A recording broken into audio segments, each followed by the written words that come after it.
The main dude was standing there, looking beat, while his workers lined up, each holding a bunch of heavy boxes filled with freshly cooked chicken ready for delivery. He also found a bunch of other supplies when he checked out the truck's cargo, which was a welcome surprise. This is Houston, and he's remembering how just 3 days ago, he was starving during the apocalypse. In 27 days, the apocalypse is gonna hit, turning 80% of the population into zombies, and the small chunk left will start evolving and getting superpowers. Skills are split into physical, magical, and spiritual, and our main guy got an incredibly rare cosmic system that lets him control space. Houston managed to max out his powers, but he couldn't help anyone else. So, he ended up the only survivor, and figuring there was no point in living alone, he started digging his own grave. But just as Houston was about to drift off forever, he woke up in his bed 30 days before the apocalypse. He's lost most of his powers, but he can still mess with space. So, Houston figured the main reason he lost last time was lack of food and water, and this time, he ain't gonna miss his shot. The main character got a call from his uncle, asking him to come to the office to discuss some things. The guy was flipping out because his nephew sold $3 billion worth of stock for only $1 billion. Meanwhile, the main character was remembering how he'd just found out that the guy sitting across from him had staged the accident that killed his parents, and then swiped all their stock. So, hinting at a possible price surge, Houston cooked up a convenient excuse for his decision, claiming he just foresaw pork prices going through the roof. When his uncle slid the contract across the table, the main character convinced him that the shares were already transferred to a buyer, which was a pretty solid reason to refuse. Stepping out of the guy's office, the main character got a surprise call from the animal shelter, telling him they'd found his dog, who'd been missing for ages. Throughout the whole time he was searching for his dog, Houston also kept looking for her, remembering that in his past life, she was a top-tier fire elemental. Besides people with magical abilities, all living creatures that hadn't turned into zombies started showing signs of some kind of supernatural power. Tons of people wanted to snag a lightning-shooting dog, but only the main character could do it, so Houston figured he and the dog were connected somehow. The caller sent the main character a picture of the pet, and the guy instantly knew it was his loyal companion, because one of his ears was torn. Leaving his uncle's office, Houston felt sorry for the guy, knowing he wouldn't stand a chance in this apocalypse. An hour later, the main character arrived at the shelter, where that same dog was sitting in a cage, looking miserable. Calling the owner over, Houston accused him of illegally snatching dogs to sell their meat to restaurants. Hearing this, the shelter owner tried to attack the main character when he went to call the cops. But Houston had been studying martial arts for over 10 years, so he had nothing to fear from some regular dude, and taking him down was easy. Realizing that despite his youth, the main character possessed strength that surpassed his own, the shelter owner agreed to give up the dog, no matter what. Handing over the dog, the guy begged Houston to keep everything quiet, expressing genuine remorse for what he'd done. Luring the dog with his confident voice, the main character called him to follow, giving him a new name, Jaharm. At first, the dog was surprised that someone was calling him by a name he'd never had, but after a moment, he decided to follow this person. The main character went to get supplies for his new friend, but on the way, he ran into his old buddy, Jacob. Back in their past lives, Houston and that guy were like brothers, always watching each other's backs, shielding each other from danger, which ultimately led to Jacob's death. That's why our main character vowed it wouldn't happen this time around, and even asked the guy to hang out and game with him later. But Jacob turned him down, and that's when our hero remembered that, timeline-wise, they're not exactly close yet. Back at home, Houston kept mulling over future events, knowing that after the apocalypse kicks off, a ton of superpowered people are gonna pop up. So, he figures he can set up a meet and greet at his place, where it'll be way safer than out on the streets. Still, that doesn't solve the whole problem of getting food and keeping the lights on. And let's not forget, in the last life, clean drinking water was super scarce, only showing up after it rained, 'cause all the water sources were contaminated with some nasty virus. Suddenly, it hit him. He totally spaced on ordering those stun guns, which were crazy useful at the start of the apocalypse. After Jaharma and Houston took a bath, they sat down for dinner, and our hero promised his buddy he'd always have the best of everything. But, even after all that, he ended up tossing the bone, which he figured was kind of a slap in the face to himself, considering how valuable every scrap of food is. Out of the blue, a woman showed up at Houston's door, calling herself Maya. Turns out she's a cook, which definitely makes things interesting. The dude totally spaced that he hired a cooking instructor, while she's wondering why a rich guy even needs to learn how to cook. Houston prepped all the ingredients and gear so they could jump right in. He figured cooking skills would be clutch for survival. But Houston totally sucked at cooking. Everything kept burning or slipping out of his hands. The dish he made was straight up garbage. Even Jaharma wouldn't touch it. But Maya still gave him props for trying. The main character was impressed by the girl's skills, but he wondered if she'd make it through the apocalypse, since he never ran into her before. Suddenly, Houston spotted two girls walking by, who were notorious in the last apocalypse for their crazy magic powers. They were two sisters. The younger one was a major league mage. Rumor had it she could even raise the dead. So the main character decided to do everything he could in the next few days to find out what kind of food they liked. The next day, Houston also picked up his protective suit. It was heavy as hell, but it should make him a lot tougher. A few days later, the main character picked up a big rig and some stun batons. The night before the whole thing went down, Houston tossed and turned, way too stressed to get any sleep. The next day, our guy called his uncle to hit him up for more cash, saying he had a feeling the in-game currency was about to spike. Houston promised the old man he'd get it all back with interest and bigger returns in a few years. So, the main character headed to his uncle's mansion, telling Jaharma to wait in the car and stay put for his own safety. The main character also noticed his buddy Jacob was working today, so he decided to warn him to be extra careful after 9 a.m. Meanwhile, Houston's uncle was chewing out his son about that morning's phone call, clearly not happy with the kid's proposition. The main character started breakfast with his relatives, when suddenly, some weird noises came from down the hall. Houston and his cousin went to check out what was going on in the maids' quarters. Inside, there was this girl, her face totally messed up, looking more like a zombie than a person. The hero's cousin tried to slam the door shut before that thing could get out. But Houston knew exactly what was up. He actually helped the monster break free. In a flash, the zombie jumped on the cousin and started, slowly eating him alive.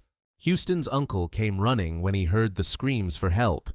He was stunned by what he saw, and that's when the hero pulled out an electric baton from thin air. He zapped his relative with that thing, knocking him out cold for a minute. But the guy woke up right away, still totally confused about what was going on. Then he saw his son suffering, and he started begging the hero for forgiveness.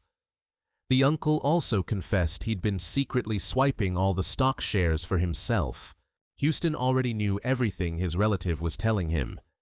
He wanted the full story about his father's death. The guy didn't want to admit he was the one responsible, but then he saw how much his son was hurting. That's what made him spill the beans. He was furious his brother only gave him 10% of the company, so he, took care of things. After hearing everything Houston needed, he saw no reason to keep his uncle alive. So, he let the zombies have him. The only thing the main character regretted was the death of his parents. After the undead killed 2 people, it turned its attention towards our main character. But Houston knew all about zombie weaknesses, including their sensitivity to pain, which could paralyze them. Also, the easiest way to take out a zombie was to hit it right between the eyes.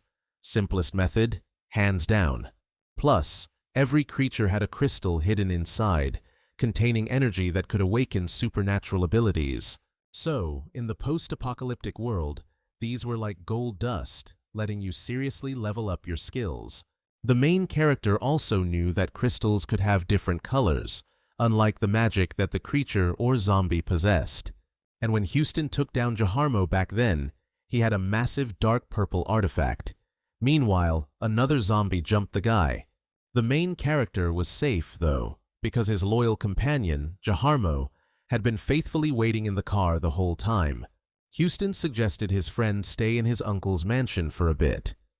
When the dog went inside, it was shocked by the sheer number of corpses in the place.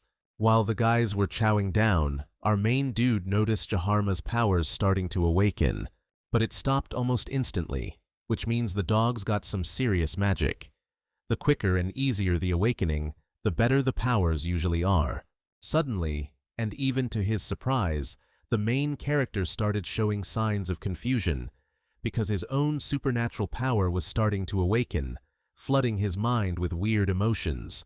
Houston tried out his new powers, and he was bummed to see that a simple spell drained almost all his magic.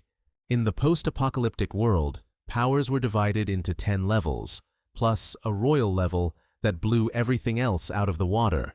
Jaharma and the main character had both reached the top of their magic game, so they were pretty strong characters. But Houston ended up beating the dog and, after eating his crystal, reached a whole new level of power. He didn't realize what that might lead to. Meanwhile, Jaharma kept practicing his new abilities, and he was already firing off some pretty powerful magic. After resting up, the main character and his pet went to scout the area. Near the store, the guys found a few zombies. Houston decided to loot the grocery store, but first he had to take down the Walking Dead. He warned Jaharma to not risk his life unnecessarily. The main dude kept kicking ass, but the dog was still struggling to get a handle on his powers. So, Houston told Jaharma to run interference while he hit up the grocery store. After a while, the main guy strolled out of the store, stoked because he'd scored a ton of useful supplies and grub. Houston noticed Jaharma was bummed because he couldn't waste zombies as good as his owner, but the guy cheered him up, promising he'd be the strongest dog ever. On the way back, some dude pulled up next to them in his car, wanting to know what the hell was going on in the country. After hearing the main guy's prediction about the world going to hell, the dude offered to team up, but they shot him down. Even though Houston was planning on finding allies, he knew he had to be way more careful about who he chose, considering how stretched thin they were. A little later, the main guy got stuck in traffic, and zombies immediately swarmed him, forcing him back into the fight. So Houston had to throw down again.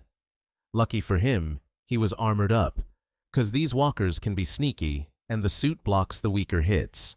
Suddenly, the main guy's club died in the middle of the fight, putting him in a tight spot and forcing him to figure out a way out of this mess. Houston was ready for pretty much anything, though. He had a bunch of stun batons in his dimensional backpack, so he could keep this fight going. The main character was taking down every zombie that got in his way, no problem. Houston also made sure to grab the crystals from all the zombies he wasted. The last monster dropped a pretty sweet artifact. Jaharma was done dealing with his zombies too. Now he was waiting for his master to tell him what's next, since they were supposed to head to the cold storage. The main character spotted the dog and called him over, wanting to show him a cool trick.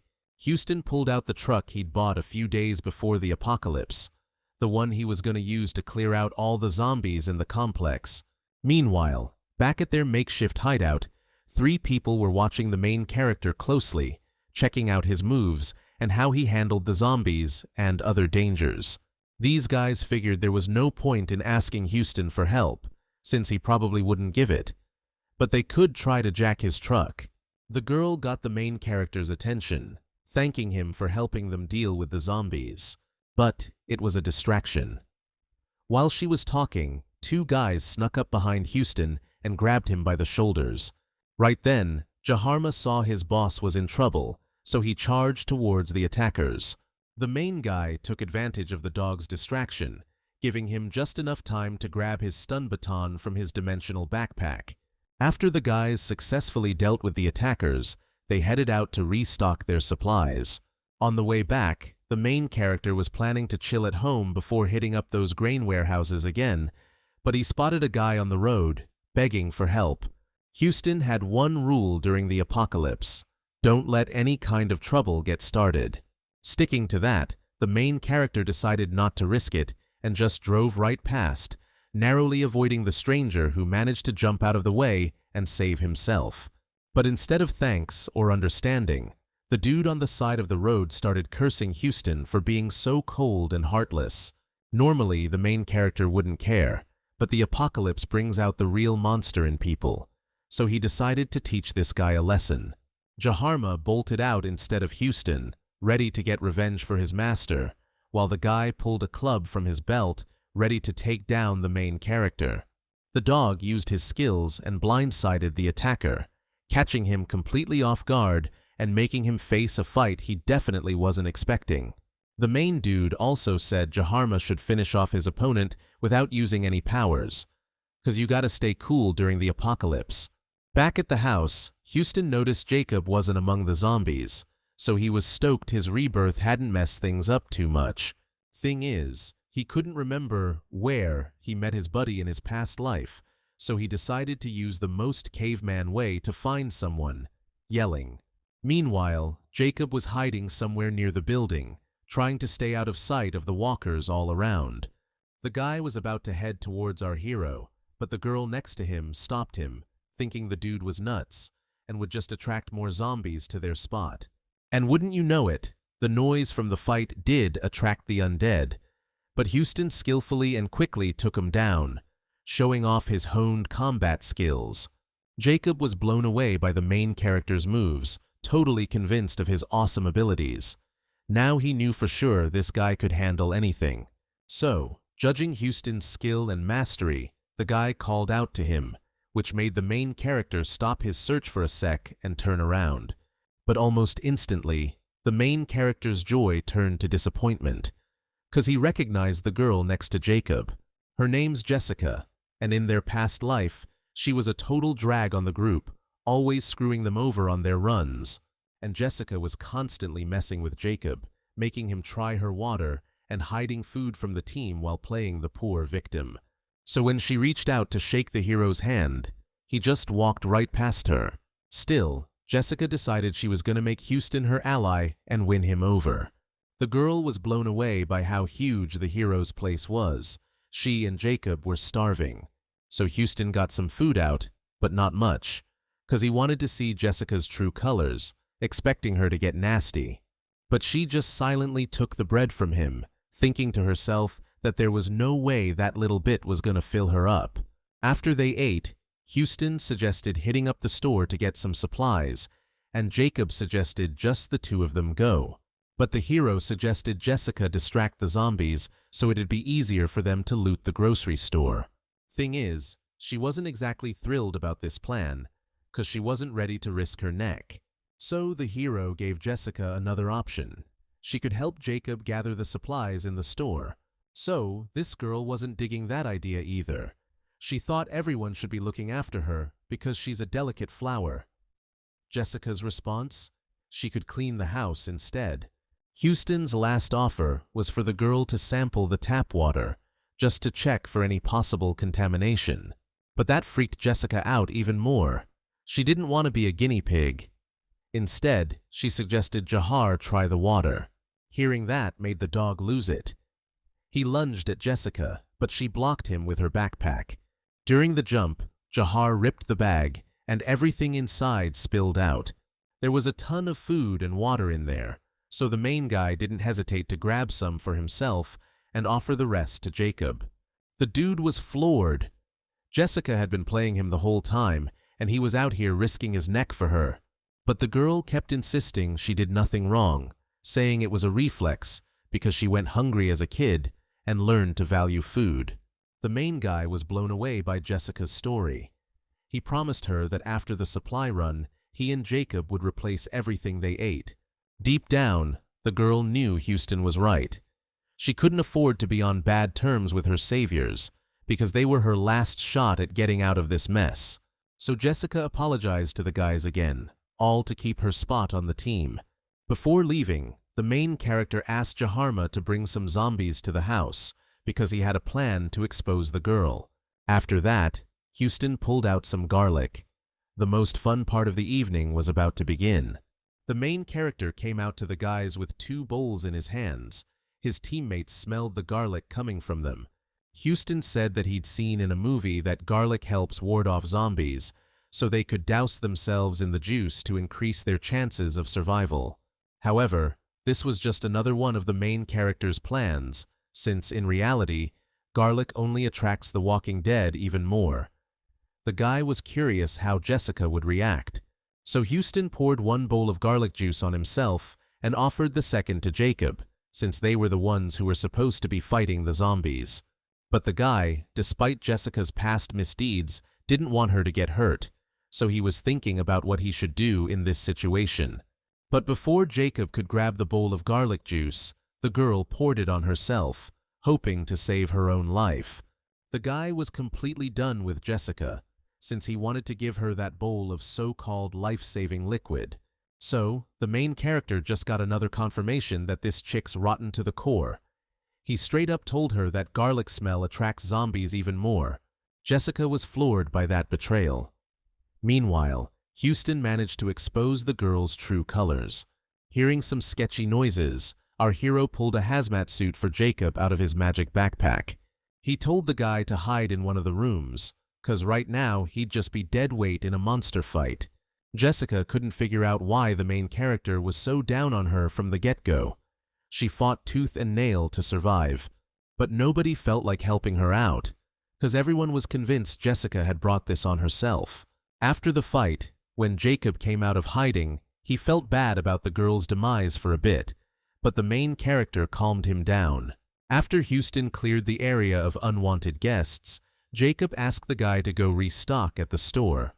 But right then, the main character decided to lay all his cards on the table with his partner, so he showed him some of his supplies.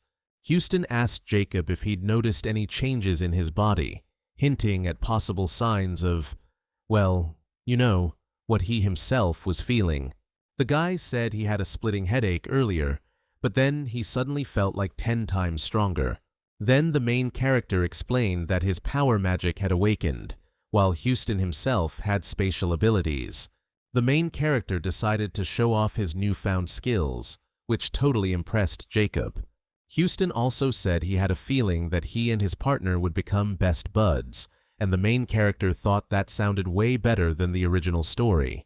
After dinner, Houston gave Jacob a bunch of his crystals so he could try to level up his supernatural powers. The main character kept absorbing artifacts too, and this time he managed to use 20 crystals in one go. That's how Houston managed to level up to 2 in a single day, when it used to take him 2 weeks in his past life. The main character decided to keep absorbing the crystal's energy, so he managed to use 42 artifacts and start wielding the Void Sword, some seriously powerful spatial magic. The next day, Houston went down to the common area, where he found out that Jacob had managed to absorb 7 crystals. Jaharma also shared that he was able to soak up the energy of 9 crystals, which really blew the guy's mind. The main guy told Jacob to suit up in protective gear so they could head to the grain storage for supplies. Stepping outside, Houston saw the zombies that were supposed to be guarding the truck were still out there, so he asked Jaharma to distract the walkers.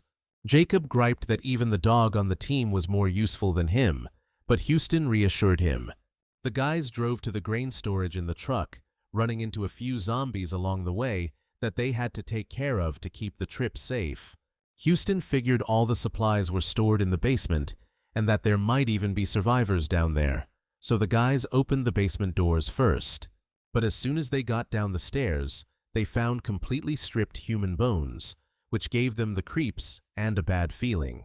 The main guy knew regular zombies don't clean a body that well, so he guessed there might be mutated ants or rats in the basement. No sooner did Houston think it than a swarm of rats charged out of the darkness at the guys, closing the distance fast. The main guy and Jacob ran outside, trying to escape the Rat King, a mutant several times stronger than its kin. But the sunlight didn't stop the monsters from continuing their attack, and the Rat King knocked Houston to the ground. The main character was seriously bummed about their bad luck at that grain warehouse. He knew damn well the stun baton would be enough to handle all the regular rats. But the big question was still how he and Jacob were going to take down the Rat King. Then, out of nowhere, the monster lunged at the guy, its massive hit knocking him flat on his ass, sending everyone else into a panic. The Beast King slammed its fangs into Jacob's armor. One more hit like that, and the armor's done for. To save his buddy, the main character knew he had to pull something crazy, so he used bait to draw the other rats away, trying to get his partner out of the monster's clutches. He realized the Rat King was level 3, one level higher than him. So Houston had no choice but to use the Void Sword. He only had 5 seconds to use the skill. After Houston took care of the Rat King, he pulled out a big red crystal and told Jacob to grab the monster's fangs, since they could be used to make a decent weapon. To gather all the grain faster, the main character used spatial magic with the size of the warehouse. Houston told Jacob to keep the supply stash a secret. Back at the house, our hero told his buddy to hang tight so he could hit level 3. But first, Houston wanted to get the lowdown on Jaharma's skills, finding out the dog had leveled up to 2. The main character asked Jaharma to practice his skills on the zombies roaming around. But before that, Houston asked his pet Jaharma to do a little chore: take out the trash to the pit. So, the main character figured he needed someone on the team who could keep the place clean. Therefore, once he levels up his skills, Houston decided his next move was to find Maya and figure out what her survival game plan is. After a few days locked in his room, chowing down on crystals, our hero finally hit level 3. All Houston knew was that Maya lived in the employee dorms of a 5-star hotel, so the guys headed over there. When the main character's crew walked in, they saw an employee begging for help, triggering their immediate reaction to help a guy out.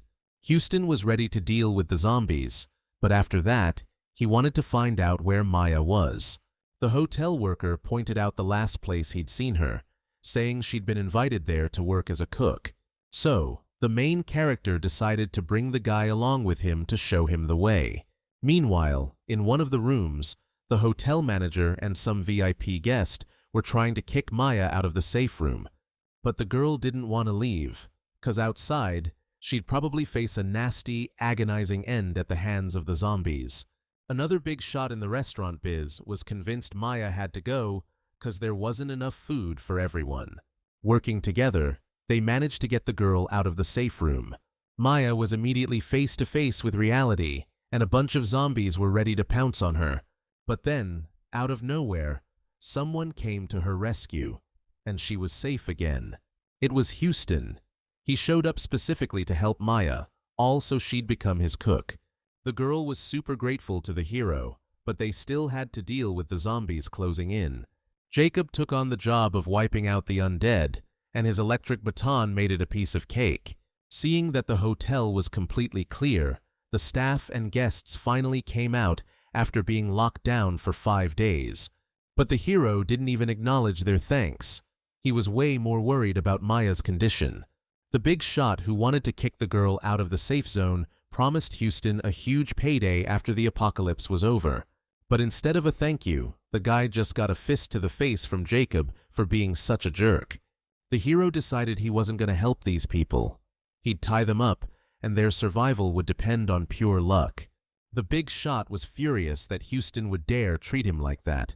The important guest didn't want to die there either, so she promised to do anything to survive. But the hero wasn't fooled by her pretty face. He tied up everyone involved in trying to get rid of Maya anyway. As Houston and his crew were leaving the 5-star hotel, an employee ran up to them, begging to come with them to a safe place. The main character was willing to take him, but only if the guy could take out 10 zombies in the area with an electric baton. But the hotel employee wasn't keen on that, since he was worried about his own safety. Houston gave the guy 3 minutes to grab some supplies from the store, after which the main character would take him to the dorm. Houston mentioned that he specifically sought out Maya to look after his place while they were out fighting zombies. In return, the main character promised to take care of her and make sure she had everything she needed. Maya was overjoyed that she finally had people she could feel safe with. Back at the house, the main character asked the girl about her supernatural abilities, to which she replied that she hadn't paid attention to her condition because she was so hungry. However, Houston asked Maya to focus on her inner energy, and that's what she did. A few seconds later, the girl awakened her fire magic. The main character was stoked, since a cook with that kind of power would be a huge asset in the apocalypse. Houston and Jacob were stoked to finally eat some real food cooked by a professional chef after all those days. The main character was also happy he didn't have to worry about keeping the house clean anymore, since Maya was taking care of that now. Houston showed her to her room and gave her a phone loaded with books and shows. After all that, the main character told everyone to spend a few days absorbing crystals to level up their powers. The dude even boosted his own skill to level 3. Now, Houston faced the task of finding Mila and Milana before other groups got interested in them. The main character needed those girls because Mila has the power of resurrection. So, Houston decided to go crystal hunting with Jacob, leaving Maya home alone and telling her to stay inside for her own safety. After a few hours, the guys managed to collect around 1,000 crystals in total. Before heading home, Houston decided to check out Mila and Milana's place to see how they were doing. So, he asked Jacob to wait for him in the truck while Jahar checks out the girl's apartment. But a second later, the dog caught the cat's scent and went right for it. He just can't stand those things. The main guy was surprised to see any uninfected animals besides Jaharma, and he thought the cat was pretty cute too. So, Houston told his mutt to lay off, calling him a bad dog. Thing is, this cat's no ordinary feline. She's got some serious mojo, soul-shifting powers, even talks to people. The second the main character picked up the cat, her owner showed up, asking him to put her down. She called the cat Risunka, who, right then, caught a whiff of Houston's dried fish. Mila was super relieved to see her kitty again, 'cause she'd been worried sick. But the cat still wanted to be with the main guy, since he had that dried fish and she was starving. So Risunka practically begged Houston to hold her, making it clear what she wanted. The main character wanted to get to know Mila better, so he suggested they all hit the grocery store together for supplies. This girl wasn't sure she could trust Houston, but Risunka convinced her the guy meant well. After a bit, Mila came out ready for action, and she also met Jacob and Jaharma. The main dude asked her about her superpowers, but Mila just said she had skills on par with a paper pusher. Suddenly, their group got jumped by zombies that popped up out of nowhere, but Mila proved herself in the fight, boosting the main character's skills by 1/3 of his total power. She was super brave too, 'cause even though she'd never taken down a zombie before, she still wanted to practice. So Houston asked if they could give Mila an electric baton to make it easier to fight the Walking Dead. The girl kept blasting zombies, only now she was combining two forces, her supernatural abilities and her physical stats. Even after the fight, Mila was still wiped, 'cause zombies just grossed her out and fighting them drained a ton of energy. The girl was super grateful to the main character for the support, and they also stocked up on supplies at the store. Risunka was stoked she could finally chow down on her favorite fish, and it made Houston even more determined to get a pet just like her. Out of nowhere, Jaharma started barking his head off, warning everyone nearby that danger was coming. When Mila spun around, she saw this massive monster, way bigger than your average zombie. Our main dude had tangled with these mutants before in his past life. These freaks are strong as hell, tough to hurt, and can launch themselves like living missiles. But Houston had already leveled up to level 3, so a mutant that strong wasn't really a threat to him. The hero used his void sword and sliced that walking corpse right in half, so now the monster wasn't so scary. Houston was a total gentleman, and Mila was blown away by how he took down that zombie in one hit. The main character even invited the girl to have dinner with them at his place, since they'd scored some good grub, but Mila wasn't sure about being away from her place for too long. The girl was worried her sister would freak out if she wasn't there, but Risunka was all for Houston's idea. Either way, Mila left a note saying where she was. In the end, the girl agreed to go with the main character, but only if his place wasn't too far. Mila and Risunka loved dinner at Houston's place, It really brought them closer. Since it was getting late, our main guy offered to walk her home and wait for Mila's sister. Actually, she was totally cool with Houston and his crew just moving in with them. So, a few minutes later, our hero packed his stuff and they headed over to Mila's place. Luckily, the apartment had 4 bedrooms and a living room, so there was just enough space for everyone. Once they were inside, our main man offered her favorite snack, hoping to take things to the next level. Mila was so happy that Houston was looking after her during these tough times. Meeting him felt like one of the best things ever. After the snack, she showed everyone to their rooms, while our hero stayed in her older sister's room for a bit. Houston also showed Mila how to boost her own powers by absorbing crystals. Meanwhile, our main character kept honing his skills, knowing that constant improvement was the only way to survive in this crazy, unpredictable world. Meanwhile, across town, Milana, who wields fire magic, was still battling zombies. Her classmates were cowering behind her, having dumped the responsibility for their safety on this one, kinda fragile girl. Milana was seriously worried about her younger sister, since her powers weren't as strong. A few hours later, Milana got home, where Mila greeted her with open arms, so happy to see her sister again after she'd been gone. Her sister's classmates followed her back too, stoked that the younger sister was also a hottie. Mila also introduced her sister to the main guy, letting her know he'd been taking care of her while she was away. Milana's classmates tried to butter Mila up with their food, but she wasn't buying what they were selling. Houston told everyone it'd be smarter to head up to the apartment, since it was safer than being out on the street. Milana didn't want her classmates dragging her and Mila down, so she was planning on ditching those guys after dinner. Once the main character was inside the apartment, he asked Maya to cook some rice for dinner. The girl was surprised, because just a few hours ago, the plan was to have a barbecue for dinner. Milana's classmates noticed Maya pouring clean water for the rice. The guys were so stoked that they forgot their manners and started chugging the water straight from the pot, just totally losing it with joy. Maya was stunned by their nerve. She tried to stop them, but she didn't have much luck. The main character also noticed that Milana's classmates were acting like total jerks and not thinking about anyone else, so he decided they shouldn't stay in the house. Meanwhile, the guys spotted Jaharma chilling and figured they should cook the dog for dinner, since they were running low on food. Houston agreed with them, except he thought Milana's classmates were the dogs. The girl also backed up the main character's idea, because she felt like she needed to take care of the people who were holding her back and not helping with survival. The classmates tried to guilt-trip Milana again, but she wasn't budging. The guys left, but the main character wasn't planning on letting them off that easy, because they could cause big trouble later on. So, Houston sent Jaharma after them to take care of things out in the boonies, somewhere they wouldn't be making a mess of the streets with dead bodies. These guys weren't ready for a dog that could shoot lightning. They were totally caught off guard. Meanwhile, Milana grabbed some rice Maya cooked up during the fight.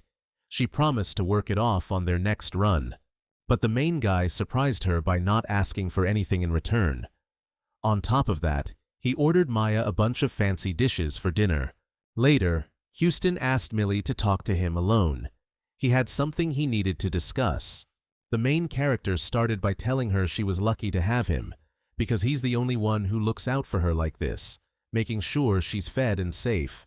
She totally agreed with him, because she really did feel like she belonged when she was around Houston. But the main guy wasn't sure if her older sister would follow his orders, which could screw them over big time in a tight spot.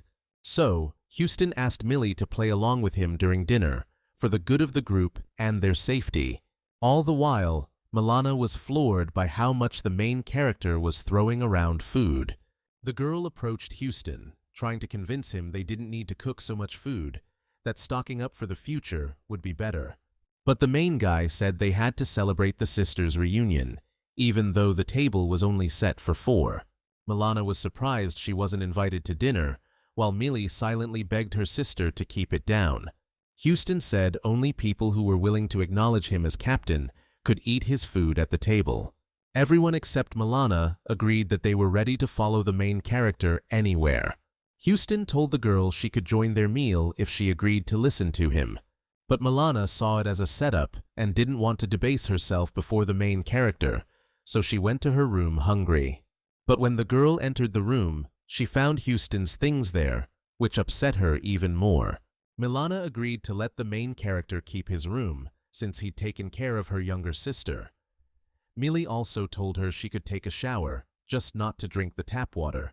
Milana listened to her sister and went to the shower, where she continued to think about where she would get food in the future. After she got out of the shower, she overheard the main character offering Millie her favorite fruit, grapes. Milana decided to grab her sister because now she wanted to talk to her face to face. The girl locked herself in the room, where she tried to tickle information out of Millie. Her sister cracked pretty quick, saying that to avoid future beef, everyone in Houston had agreed to respect their captain, and Milana should do the same. But this girl only respects power, so she wanted to throw down with the main character. But first, Milana needed to score some chow, so she geared up to head out into the sketchy streets. Millie, Jaharma, and Risanka went with her to look for supplies, with the main character's blessing. Meanwhile, Houston was flashing back to his past life, where Milana constantly humiliated him, stealing his food and kicking him around. The girl got back home with a pack of ramen, which she was gonna crush for dinner. Houston decided to ask Maya to whip up a version of that dish, but with real beef. But before that, he asked Milana to talk. The main character apologized for the whole food ban thing, admitting he went too far. Houston's still dead set on making her his captain, but this time he's playing the power and diplomacy card. He's challenged her to a fight in 3 days to settle things once and for all. Milana agreed to the duel, but she was wondering why it had to be 3 days from now. Houston said he needed that time to get a better handle on his powers. Suddenly, there was a knock at the door. Jaharma sensed that these strangers were trouble. Milan and Mili recognized the woman outside their apartment. She was demanding food, but the older sister wasn't about to share since they barely had enough for themselves. The woman went back to her group, calling the older sister a real piece of work. So, her whole crew decided to storm the apartment and take everything the girls had managed to scrape together. Jacob was watching the whole thing and saw how aggressive these people were, so he stepped in to deal with them. Jaharma came to help the guy out. Meanwhile, they were surrounded by thugs outside. But Jacob and the dog had no problem taking down the men with their supernatural abilities. After the fighting was over, the main character asked Millie to collect the stones from the dead bodies this time, since it's a crucial survival skill. The girl tried to get support from her older sister, but Milana was totally on Houston's side. The main character suggested going with Millie the first time, just to give her some moral support. The very next evening, Milana was shocked to see the fridge was packed with all kinds of food again. Millie reassured her older sister, explaining that the main character had spatial abilities, so he'd stocked up for days. Milana and the main character's fight was in a few days, so the guy wanted to build up his strength for it. Houston needed to reach level 4 of his supernatural power, so he could use the darkness stride, so he used the crystal he got from fighting the Rat King. After a while, the main character got the result he wanted, and there was still half the energy left in the crystal. That night, Milana and Houston met in the living room to go over the details. The main character suggested changing the rules. He promised he could move Milana from her spot in 3 seconds, and that would count as his win. The girl was confident in her abilities, so she wasn't scared by the new rule, but she was surprised by the prize for winning: a kick in the butt. Houston swore that if Milan lost, he'd get to kick her butt as much as he wanted. A few minutes later, the crew stepped outside, but as soon as the match started, our main guy vanished. Just as suddenly, Houston popped up behind Milan, totally throwing her off balance. The dude actually managed to move her. So, Milan lost and had to acknowledge the main character as her captain, recognizing his leadership skills and ability to make tough calls when it counts. After a while, the whole team was having breakfast, and Milan was there too, since she was now part of the crew. After the meal, Houston invited everyone to the living room because they needed to hash out their next move. Our main guy pointed out that the zombies are getting stronger over time, and people will probably start banding together to boost their survival odds. Houston also mentioned that he's not planning on taking orders from anyone else, so he's proposing the 5 of them team up. On top of that, the main character said that the other survivors are most likely going to head for the outskirts of the city. All 5 of them agreed to recognize Houston as their captain and join forces to up their chances of survival. The main guy decided to hold off on adding more team members for now. Instead, he asked Milana to talk with him privately. She followed Houston into the next room. She figured he was going to cash in his victory prize. So, Milana stood against the wall, ready for him to kick her. But first she tried to negotiate a different kind of punishment. But Houston said the Fire Maiden had to keep her word. Since she agreed to the duel, she was obligated to face the consequences.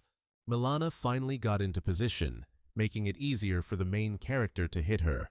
But instead of kicking her, he decided to give her a swat on the rear, which totally surprised Milana with its unexpectedness and unconventional approach. Shock turned into anger, but the guy tried to make amends for his little indiscretion. To celebrate her joining the team, Houston cooked Milana's favorite dishes, which earned him even more of her trust. After the meal, the main character suggested they all head back to his villa, since this apartment had a crummy view of the city. On the way home, Houston spotted a group of young guys fighting off some walkers. This meetup flashed the main dude back to his old life, where he and Jacob always had each other's backs. One of the guys noticed Houston watching them and asked if he wanted to lend a hand or just move along and stay out of it. So Jahar decided to help those guys fighting the new kind of zombie, the ones spitting poison. The group leader thanked our main character for saving them. The guy introduced himself as Samuel, and his power is boosting strength and hardening his body. The other guys introduced themselves too and named their powers.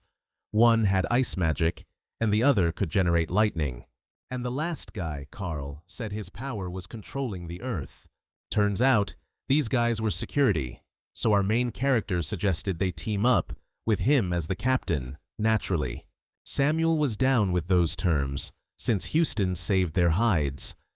The main character offered them one of the nicer apartments to crash in for now. Milana agreed with the main character's call, 'cause she liked the guys too. They stick together when things get rough. Houston told them they needed to be careful, and then assigned the sisters their rooms in the villa. After all that, the main character brought some food to the 4 new team members. Samuel didn't want to accept the supplies from Houston, since he already felt indebted, but the main character insisted. Houston also asked Jacob to give the guys walkie-talkies so they could head out to resupply after clearing the villa. After a while, Milana and Jaharma went on the raid with the main character, but she wasn't too happy about it because she was worried about her little sister's safety. Suddenly, Houston heard strange noises, so the group hid in the bushes.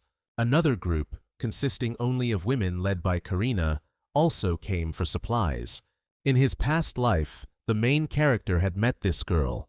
She was a huge fan of Milana, and rumor had it, she even gave her life protecting her. Houston figured this encounter could work to his advantage, since he happened to have the Fire Maiden right there with him. Suddenly, the main character noticed Karina's second-in-command, who unfortunately died young in his past life, but she has powerful ice magic. Karina spotted the guys hiding and immediately took an interest in Milana, so she offered her a spot in their group. But the girl politely declined, so our hero decided to end the conversation there and keep exploring.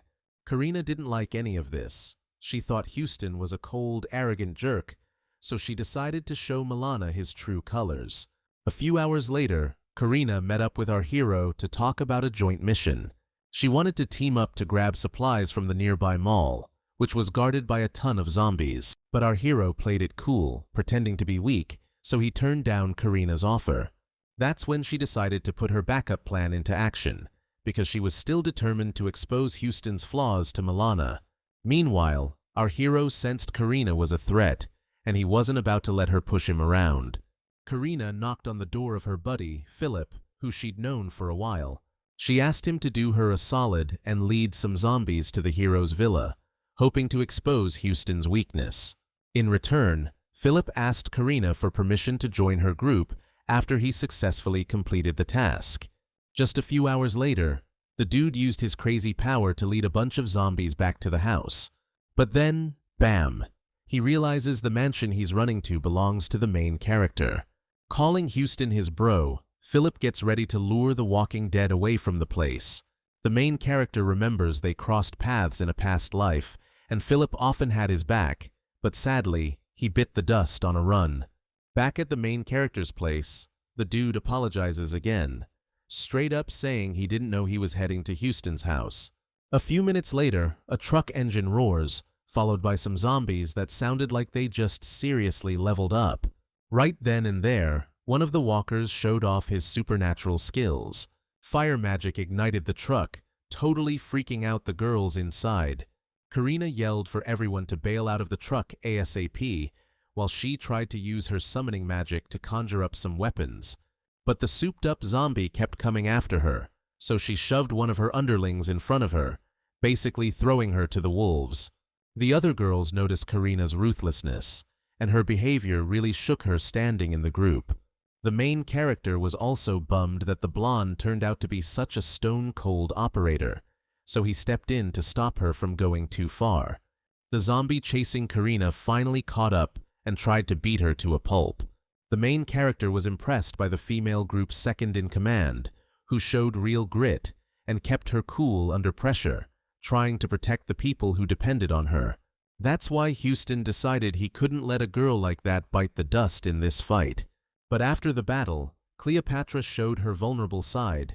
She was really torn up about losing so many people she cared about. The main character sensed an opportunity to jump in and offer the girls' team a plan. Houston figured it would be a smart move to invite the survivors to join his crew. After some time, and after hashing things out within their own group, Cleopatra came to the main character with their answer. The whole girl group agreed to recognize him as their captain. But Houston had a few conditions for the team, the first being that they follow every order to the letter. Second, there's no gender divide on this team. Everyone pulls their weight equally.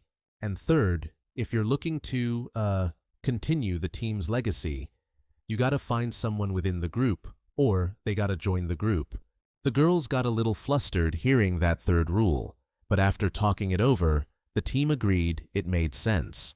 So, the main character invited all the girls to join, promising them a killer lunch.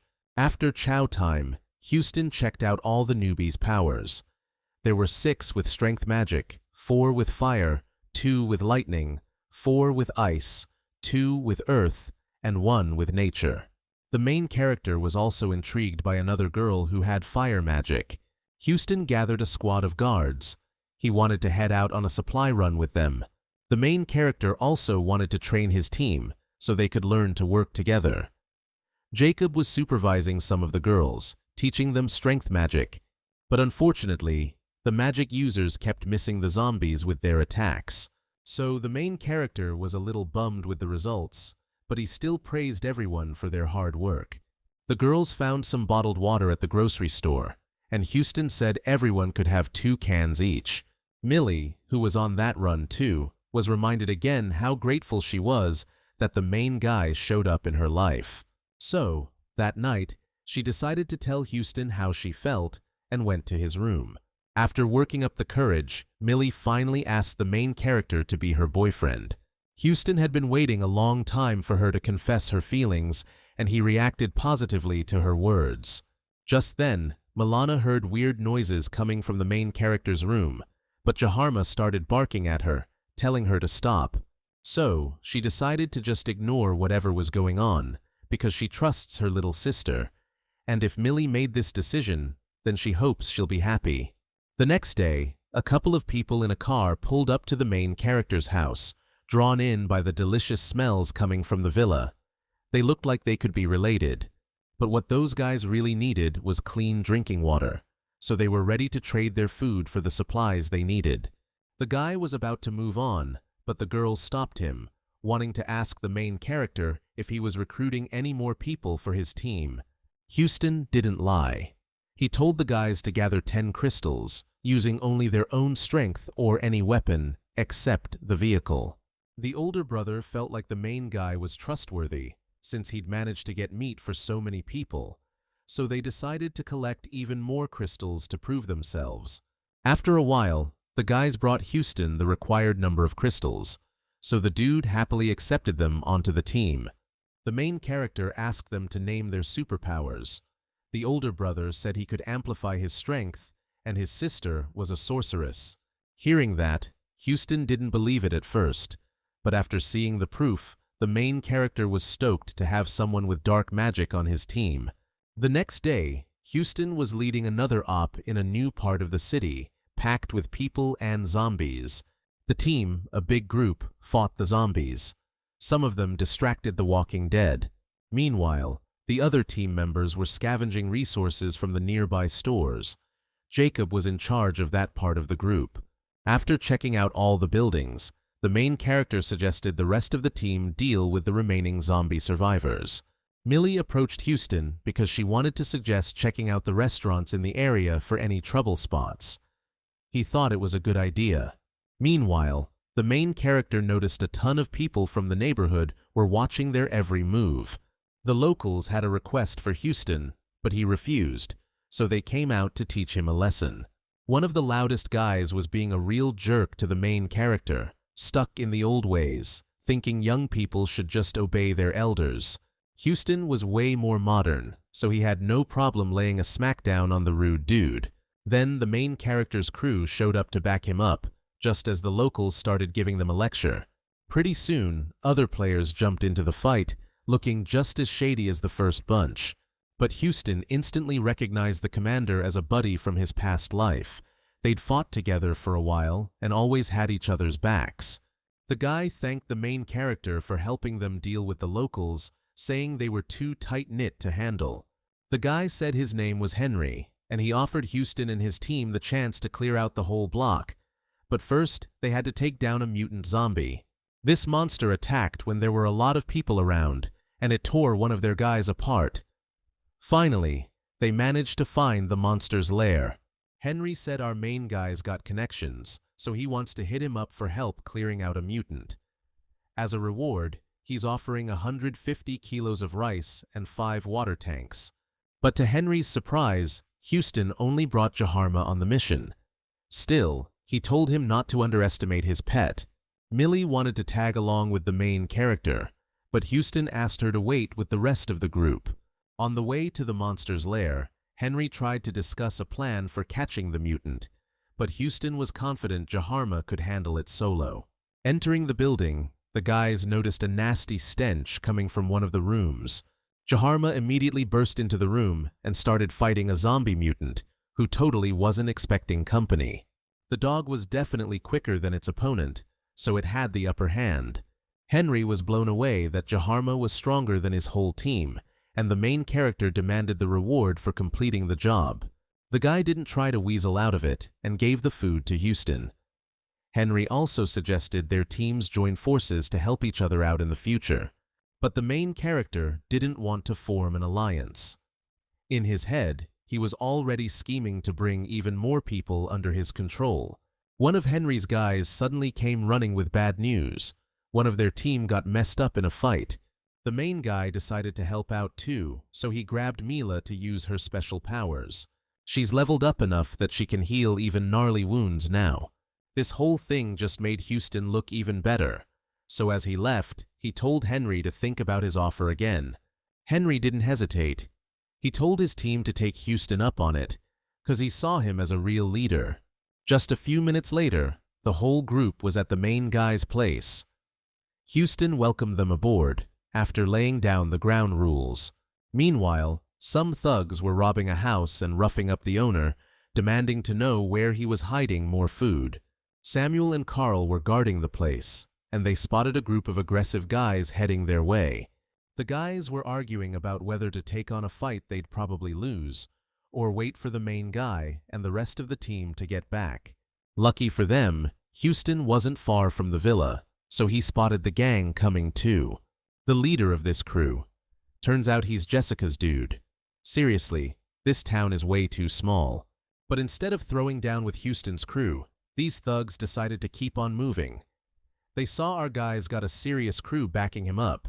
Our main guy wasn't about to let them walk. He knew their boss had some seriously nasty supernatural abilities, and Risunka confirmed his suspicions. Truth is, the bandit leader was planning a raid on Houston's villa after dark, but their plan went south real fast. Our main guy jumped them first and completely wrecked their whole operation. Later on, Houston gathered his whole team to talk about the evolved zombie problem and figure out what to do next. Houston also dropped some knowledge he had about the undead. Apparently, first-level magic-using zombies have a sliver of intelligence, so it's best to fight them as a team of 4.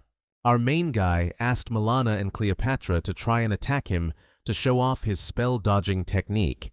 The girls tried to take him down with their magic, but Houston successfully dodged every single hit.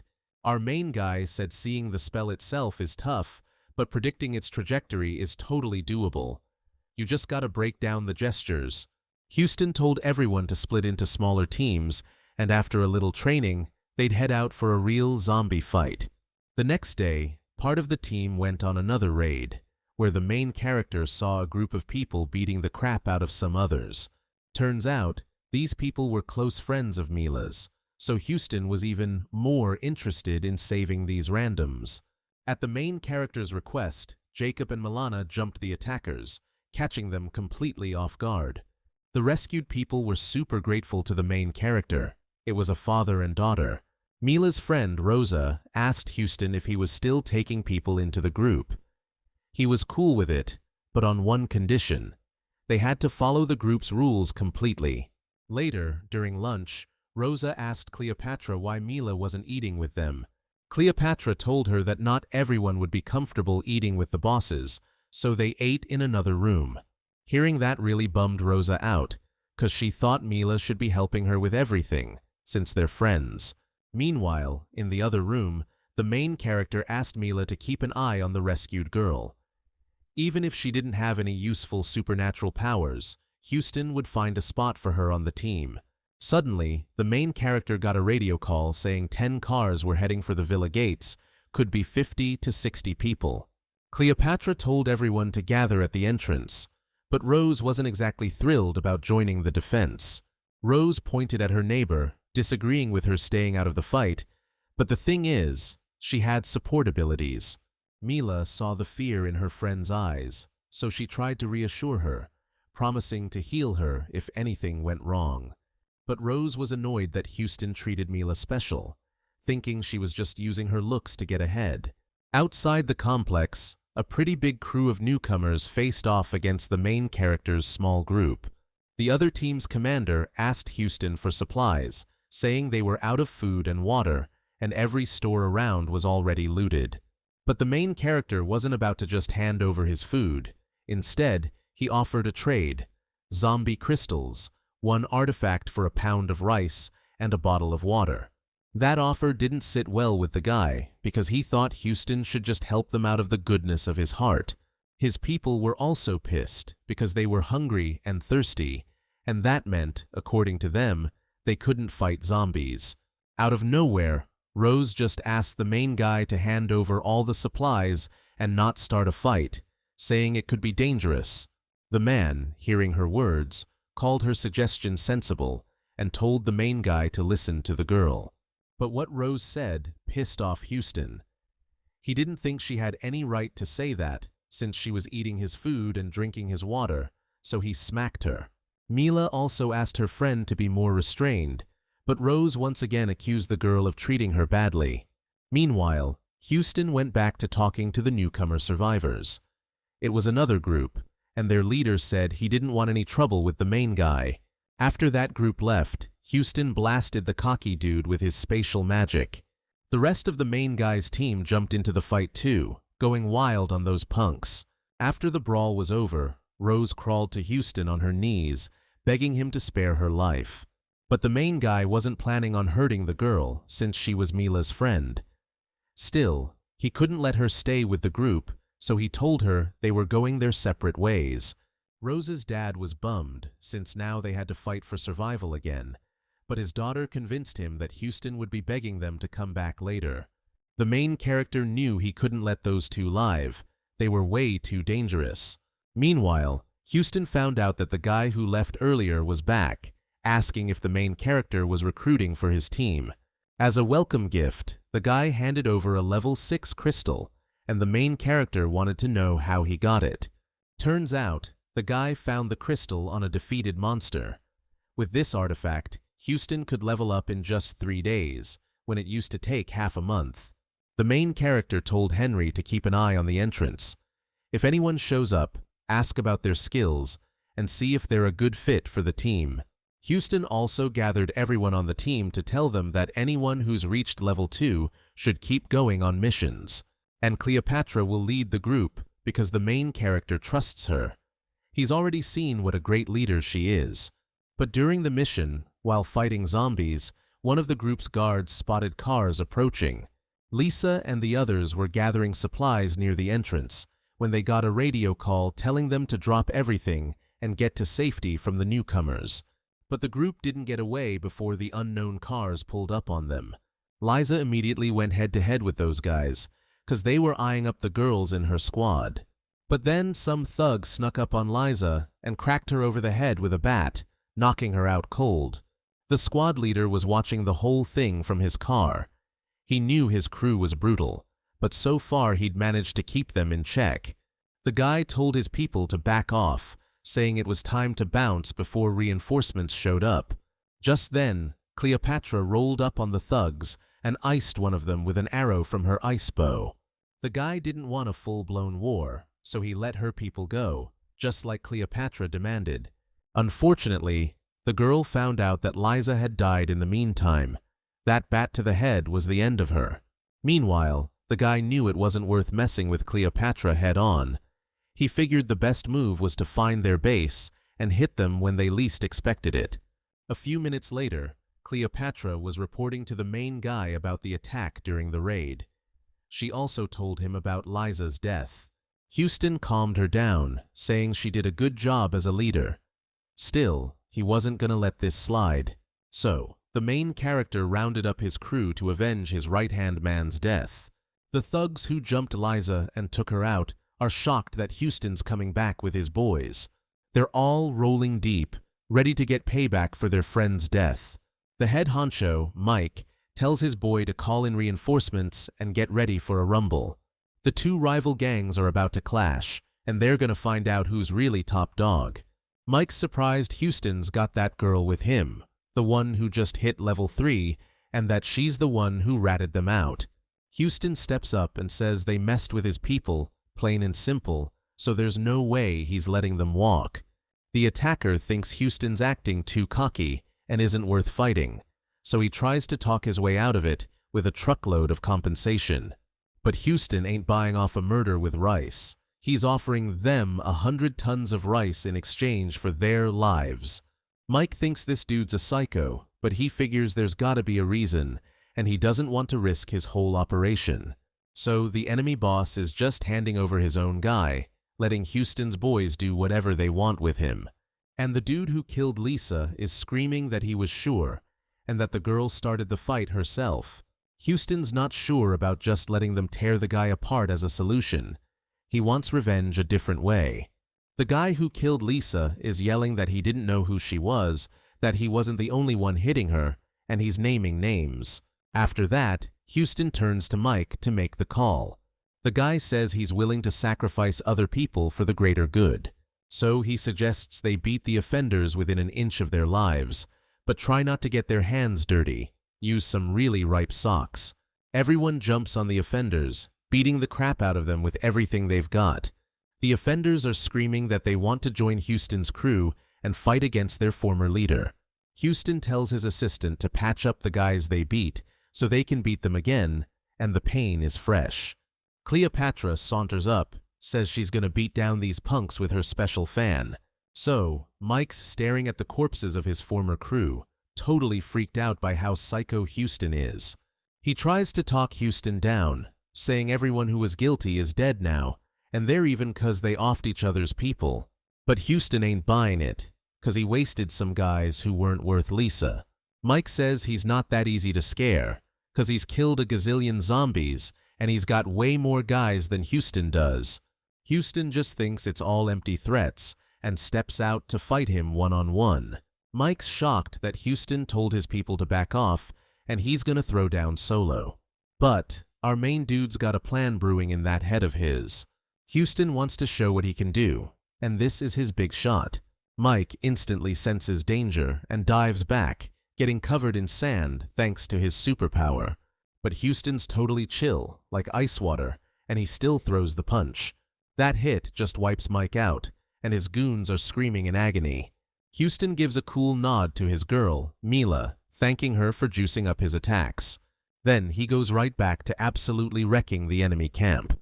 Houston's own guys are watching him, totally blown away by his power. Mila's a little bummed, realizing the gap between their strengths is getting wider. This fight just proves to Henry he made the right call picking Houston as his leader. Houston, still bummed about Lisa, tells his crew to level up and get into more fights so this never happens again. Because at the end of the day, the only ones who can really protect them are themselves. After that pep talk, Houston says to clean up, grab some supplies, and then head back to camp for a good meal. Meanwhile, two guys are watching Jaharm, who's chilling nearby, from around the corner. They're starving and want to eat the dog because it's got valuable and tasty meat. One of the dudes lunges to grab their prey, but the other stops him, worried the dog will bolt. He suggests using something as bait to be sure. He figures Jaharm might go for his, leavings, since dogs are known to get into that kind of stuff. The proud dog is furious that they tried to lure him with that. He sees it as a major insult and immediately unleashes his spiritual powers. The attackers didn't expect the dog could shoot lightning. They scream and try to run, but Jaharm isn't letting them get away that easy. Later, Houston doesn't get why he had to take those guys out, and the dog just snorts, offended. The hero calls for a break and says there'll be training after lunch. He decides he needs to recruit more people to stand a chance against bigger groups, so he decides to put up a notice about accepting new recruits. The sign posted outside, listing the requirements for candidates, catches the attention of a group of people, but not everyone meets the standards. Henry explains that anyone can join, as long as they pay the crystal fee for each person. The newbies introduce themselves and explain their powers, talking about how they could be useful to the team. Henry reports this recruitment to Houston, and Houston decides to meet the new guys. Coming out to them, he looks each one over, figuring out how to use their abilities. Then he introduces himself to the rookies as their commander, and Rasinka confirms the new arrivals aren't up to no good. Pleased with the quality boost to the team, Houston decides to focus on leveling up. This level up should help him avoid any trouble from the weaker zombies.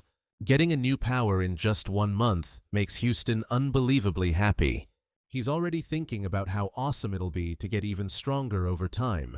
And to celebrate his advancement, he decides to spend some quality time with Mila. Alright, new missions coming up fast. This time, Houston's crew is going to scout the farmer's market for resources and crystals. Henry and Jahar, who Houston's starting to call Buddha, are staying back to guard the base. The rest of us are going hunting. In the car, Houston gives a quick rundown of the market locations we need to hit and how to take down large groups of zombies. We gotta work together, watch each other's backs, and boost each other up to survive this. One of Houston's guys volunteers to be bait, drawing the zombies towards him. Wiping them out levels up the guy's skills and makes him look like a total badass to the rest of the team. Once they get the hang of taking out the zombies infesting the market, the rest of Houston's followers jump into the fight. Working together makes zombie disposal way easier. Seeing that his people have got this covered, Houston reallocates manpower. He gets a report that they've taken out 100 zombies around the market. Houston decides to deal with the rest himself. Remembering that a high-level zombie was spotted at the market in his past life, Houston sets out to find it. Finding the monster isn't hard. It's already charging right at him. Just a couple of hits is all it takes to wipe out a high-level zombie. Houston's loving this, slicing the head clean off one of the zombies' attacks. He's super interested in those crystals the zombie's body is hiding. He's tearing through the market, clearing it out, yelling for his people to keep up and not get caught. Thanks to his tips on how to take down zombies on the move, Houston's crew is doing a killer job. Before long, they manage to take out over 200 zombies. After the successful mission, he tells his guys to grab everything they can carry. No luck scoring meat though, since it all went bad in the cold storage without power. Still, Houston's happy, and after his people load up, they head back to camp. A young guy they don't recognize is blocking their path, but he doesn't seem like a threat. Houston's getting impatient, telling him to clear the road for his convoy, and the stranger realizes he's better off not messing with him. Suddenly, another guy shows up, Steve, the future Iron Fist himself. He asks the first guy to give him the live chicken he just caught. His mom's on her deathbed, and he wants to fulfill her last wish and make her soup. Then he'll be his servant. But the guy blocking Houston's path isn't having any of it. The guys with him also think it's a stupid idea and call Steve a freeloader. But Houston sees a big opportunity in this situation for himself. He tells Steve to come with him and sell him his life, promising him chickens and a cook in the camp. The guy agrees right away, because a bowl of tasty chicken soup for his dying mom is all he needs. Houston asks his girl to switch cars, because he wants to ride with the new guy. He tells Steve to lead the way to his mom's place so they can pick her up. Houston brings Steve and his mom to the camp, and the son helps her get around, giving her a piggyback ride. He explains to the boss that the woman's got a really serious health condition. Houston says he's sorry for what's happening, since he knows Mila's not quite at the level to deal with something like that. He asks Cleopatra to get the woman a private room and make sure she's well taken care of. And then he tells Maya, the cook, to really go all out on that chicken soup. The woman huffs, saying she always cooks her best, but Houston tells her to put in that extra effort this time. They decide to add a few meat and veggie dishes to go with the soup. Houston's hoping to win Steve over for good by making his mom's last moments as comfortable as possible. 3 hours later, the table's groaning under a mountain of food, all hearty and smelling amazing. The woman, she's not doing so hot, feels bad about how much all this must have cost, but Houston tells her not to worry about it. After they eat, she thanks the guy and asks him to look after her son. He's her pride and joy, and she wants to leave Steve in good hands. Steve tries to comfort his mom, and Houston figures it's time to give them some space. A few hours later, Steve finds his new boss out on the balcony and tells him his mother passed away peacefully. As bummed as he is, he's glad she's not hurting anymore. Houston gives the kid his deepest sympathies and says he's got his back. They just stand there looking up at the stars, thinking about what's coming next. Houston decides that to run things right with more and more people joining up, he needs a system, rules, rewards, punishments, and a chain of command. His leadership structure is going to be leader, second in command, elder, elite member, regular member, and newbie. He's also reserving the right to create special positions for people like Mila and Jacob. He's implementing a point system where you earn points for achievements and trade them in for supplies. At a gathering of his followers, Houston lays out the new management system, explaining how anyone can become a captain and lead a small squad. He appoints temporary captains from among his strongest and most effective fighters. People are seriously impressed by the new career system and the chance to trade points for grub. Just then, a car cruises past the camp, carrying a guy who fronted Houston some cash back in the day. He's chatting with the other driver about how this county's zombie-free because they're getting wiped out good. The lender, Alfred, and his buddy Bruce are surprised there's someone so strong nearby, and with meat too. Maybe they should play nice. Bruce is down to try and connect. It's been ages since he's had any real meat. They're remembering that the guy who owns the land this camp sits on borrowed $300 million from them before the apocalypse. Turns out, that guy is actually Houston, the same Houston who owes Alfred a ton of dough. Houston himself definitely isn't thrilled about this reunion. He's not about to pay off any old debts. but they're both acting all buddy-buddy in public, like there's no awkwardness between them at all. Alfred's trying to figure out if his debtor is really running the whole show here. He wants his 300 million back, plus interest. The due date was ages ago. Houston looks at him like he's a moron, even after Alfred generously offered to waive the interest. Bottom line, he has zero intention of giving Alfred back the money he borrowed. So, with a smirk, he says he already wired the millions to Alfred's card and asks if he got it. There's no signal right now, so Alfred can't verify any of that, but he also can't call Houston out on welching on the debt. Alfred's goons can't figure out where Houston's getting all this cash. Houston says that if that's the case, they should hit up the bank to confirm the transfer didn't happen. But since they did him a solid way back when, he wants to hook them up with a ton of rice as a thank you. But that ain't enough, and Alfred's demanding not just a ton of rice, but 15 tons of meat. And Bruce is saying he wants a cut too. Houston's asking what he needs all that meat for, what's gonna happen if he gives it to him. Alfred realizes Houston's pretty tough, and trying to push him around isn't gonna work. So he decides not to get ahead of himself, and says he totally spaced, and his money did hit his account. He's trying to stay on Alfred's good side, seeing as how Alfred's got a whole crew backing him up, plus a mountain of dead zombies. They're curious to see what Houston's got and how he operates, so they decide to back off for now. But Bruce ain't having it. He wants to see how tough Houston really is and grab that meat, and Houston's down to throw down, but he's still giving Bruce a chance to walk away. Since nobody's stepping up for Bruce, he's seriously pissed. He's starting to tap into his dark summoning power. Houston fires back, using his skills to even the odds. Bruce is all arrogant, looking down his nose, and skeleton soldiers appear behind him. But Houston ain't scared, 'cause he's the Void King, specializing in healing. He tells his team that they'll get bonus points for taking out these enemies. That's a huge motivator for the team, especially Buddha. Houston asks Rice Grain why Buddha's so pumped, and the cat says he wants to be a leader, so he's grinding for points.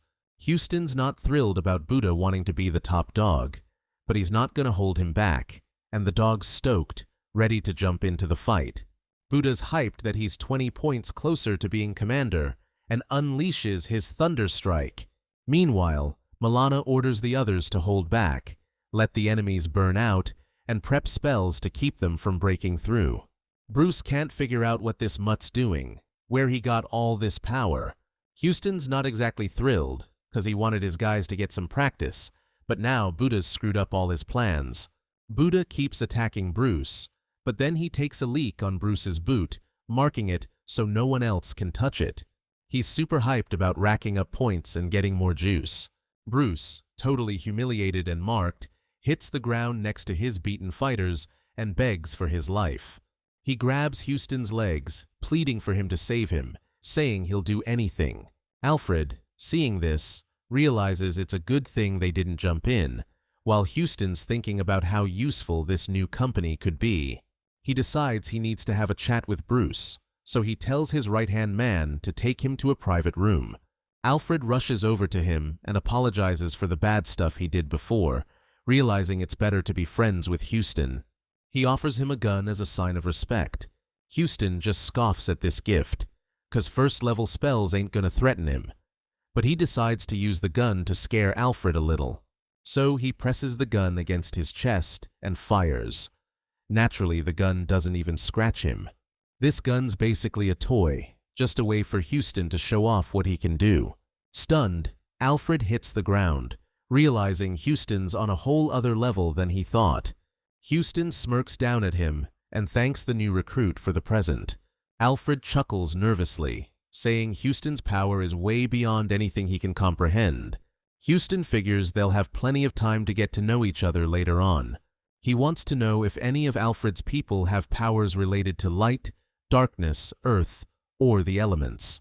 The assistants start hyping up life in the camp, talking about 3 square meals a day, meat, and top-notch conditions. After that, a bunch of Alfred's people start raising their hands, volunteering, saying they've got nature and earth powers that Houston might be interested in. Houston's asking Alfred if he's got a problem with it, But Alfred ain't exactly in a position to say no, seeing as he already caught a bullet and saw how strong this dude is. For the weaklings who don't quite measure up, Houston's making them take out 10 zombies and bring back 10 crystals as proof they got what it takes. Alfred's blown away by how strong this community is, and he decides he's gonna jump at the chance to join up too. Later that night, Houston and Mila are in bed, talking about how the day went. Mila thinks the new recruits are doing all right, but she doesn't get why Houston didn't tell them to clear out the zombies in the area sooner. He says there's survivors out there too scared to fight zombies, so they can't just promote everyone based on killing alone. He tells his girl to get some sleep if she's tired, and she agrees. Truth is, Houston knows what's coming. They gotta let the zombies evolve. It's the only way people can get high-level crystals to seriously boost their own growth. The next morning, he gathers his people and tells them the zombies need to evolve to level 2. So Houston asks them to be careful and wishes them good luck with the zombie extermination. Yeah, it's survival of the fittest out here. No telling who's gonna make it through this alive. Rasinka says she's got a bad feeling about Milana. She thinks Milana might get hurt, but she doesn't know if it'll be game over. Since it's not a death sentence, Houston's letting her fight. He'll worry about the rest later. You can't become a badass staying a protected little bird in a cage. So, he thinks Milana will get stronger if she fights, and thanks Rasinka for the heads up and the warnings. Meanwhile, Jacob and Milana are battling zombies that have leveled up, and they're figuring it out as they fight. Milana says second-tier zombies are going to be tougher, but the crystals will be way more powerful. She's landing blow after blow on those zombies, taking them down. Jacob points out that there aren't as many second-level zombies as the first. Yet. It's luck for now. Mila's stoked about all the crystals they're gonna grab. Lurking behind a tree, an evolved zombie watches Jacob, Mila, and Milana, thinking they're way tougher than the ones he snacked on earlier. He doesn't want to fight these guys solo, so he calls up his zombie squad and leads them towards the fresh meat. Buddha spots the new targets and runs at them, barking like crazy. Milana and the others follow, ready to keep this zombie beatdown going. Mila tells Jacob and Milana to watch their backs and powers up their attacks. Milana tells Jacob to chill out, just take care of this zombie group like they always do. But then, a wind kicks up, making the attackers faster. Looks like there's a high-level zombie in the mix. No more running, we gotta stand our ground and fight, Milana shouts, and everyone's with her. Jacob starts laying down the smack on the zombies closing in on them. A high-level zombie sneaks up on Mila from behind, ready to strike, but her sister jumps in front to shield her, taking the hit instead. Mila catches Milana, who's bleeding out, and asks if she's okay. The girl just nods. They keep fighting, even with the injury. Jacob tells Milana to handle the basic zombies first, while he keeps the big guy busy. She agrees, but Milana still rushes in to back Jacob up. Jacob charges the zombie, and Milana uses her buff skill, making their teamwork way more effective. Buddha, having wiped out the other zombies, wonders what all the racket is about. He only left them for a couple of minutes. He sprints towards the group and attacks the zombie from behind, because if anything happens to these three, Houston will make him regret it. Jacob's stoked about the backup arriving. He smirks. The zombie, though, is confused. What's with the dog? Is he with these guys he's attacking? The distraction works, and Jacob manages to land a solid hit on the high-level zombie's head. Milana's buff helps, and so does Buddha's super motivating barking. The zombie jumps back, trying to get away, but Buddha's on him like white on rice, not about to lose out on those points. The dog slammed into that zombie between the shoulder blades, and it gurgled in pain. Jacob and Buddha tag-teamed, bringing the zombie down hard. The crew piled on, kicking and yelling at it like crazy. Once the fight was over, Mila patched up Milana and Jacob. A ton of stones and crystals dropped from the zombie, which made everyone who fought happy, especially Buddha. Back at camp, Rasinka told Houston that Buddha was curious how many points the crystals were worth. Houston looked at the level 4 crystals and said he could give 100 points for each one, and there was a whole bag of them, which made Buddha super happy. Houston gave one of the crystals to Rasinka so she could get stronger. Houston explained that he'd get points if he gave away the crystal, which was fair, but if he wanted to use it himself, he wouldn't get any points. Buddha figured the crystals weren't all that special, so he'd rather have the points, which made Houston chuckle. Houston's relieved that Rasinka understood everything correctly, and even though Milana was in danger, her life wasn't really on the line. But he's ticked that Rasinka didn't warn them Jacob would get hurt too, and he can't tell if it's because the injury was minor or if her powers aren't fully developed yet. The crew's at the table, hashing out what went down, when Buddha bursts in. Mila points out that Buddha's gotten bigger, he's grown up. Everyone's hyped for Buddha, praising him, saying he's a good boy. Jacob thinks he needs to train harder now, and Milana's bummed she's weaker than the dog. Through Rasinka, Buddha asks Houston how many points he'll get for being the first to level up to level 4. Buddha's dreaming of becoming a dog elder, then the deputy pack leader, and after that, he wants to be the pack leader. A bunch more people just rolled up to the camp in cars, saying they're here to ask for help. Houston's not thrilled, but he gives the okay to let them in. As a sign of respect, the newcomers brought cigarettes, and Houston gets to keep them whether he agrees to help or not. Houston's pressing for details about what went down, and these newcomers are spilling the beans about some dude who showed up on their turf, muscling in on their supplies, and snatching up survivors. He keeps ranting about how this town ain't big enough for the both of them, and he's gunning to take Alfred down. He iced over a dozen good people. Most of them were packing some serious heat at level 2. Word is, this guy got his hands on a high-grade crystal, and combined with his natural talent, he shot straight up to level 4. Now, if Houston can take him out, he could snag a level 4, 6, or even a level 7 crystal for himself. Jackpot. He needs to know what this guy's powers are, how he wasted those other folks. Maybe he's just a brute, smashing heads without any real skills. Houston decides to head back home, tidy up a bit, and then go deal with this new threat ASAP. He asks Rasinka if she senses any danger on this trip, but she doesn't pick up on anything. She thinks it'll be smooth sailing, but her voice is kinda shaky, so Houston's not buying it. He decides he's bringing the cat along for the ride. Buddha and the rest are staying put, holding down the fort. Alfred's driver is chauffeuring Houston in a sweet ride to the location where the smackdown's supposed to go down. Alfred's willing to hand over the car and anything else he wants as payment. Houston likes that, 'cause he digs people who know how to get things done. Arriving at the building, he immediately gets a thank you from Alfred for agreeing to help him out. He says he'll remember this friendship and give him anything he needs. After that, he says he'll gather the guys to help find the dude Houston's gonna have to fight. The guy who's the enemy of the new big company is just some sloppy drunk who figured out zombies have power-up crystals in their heads and started collecting them.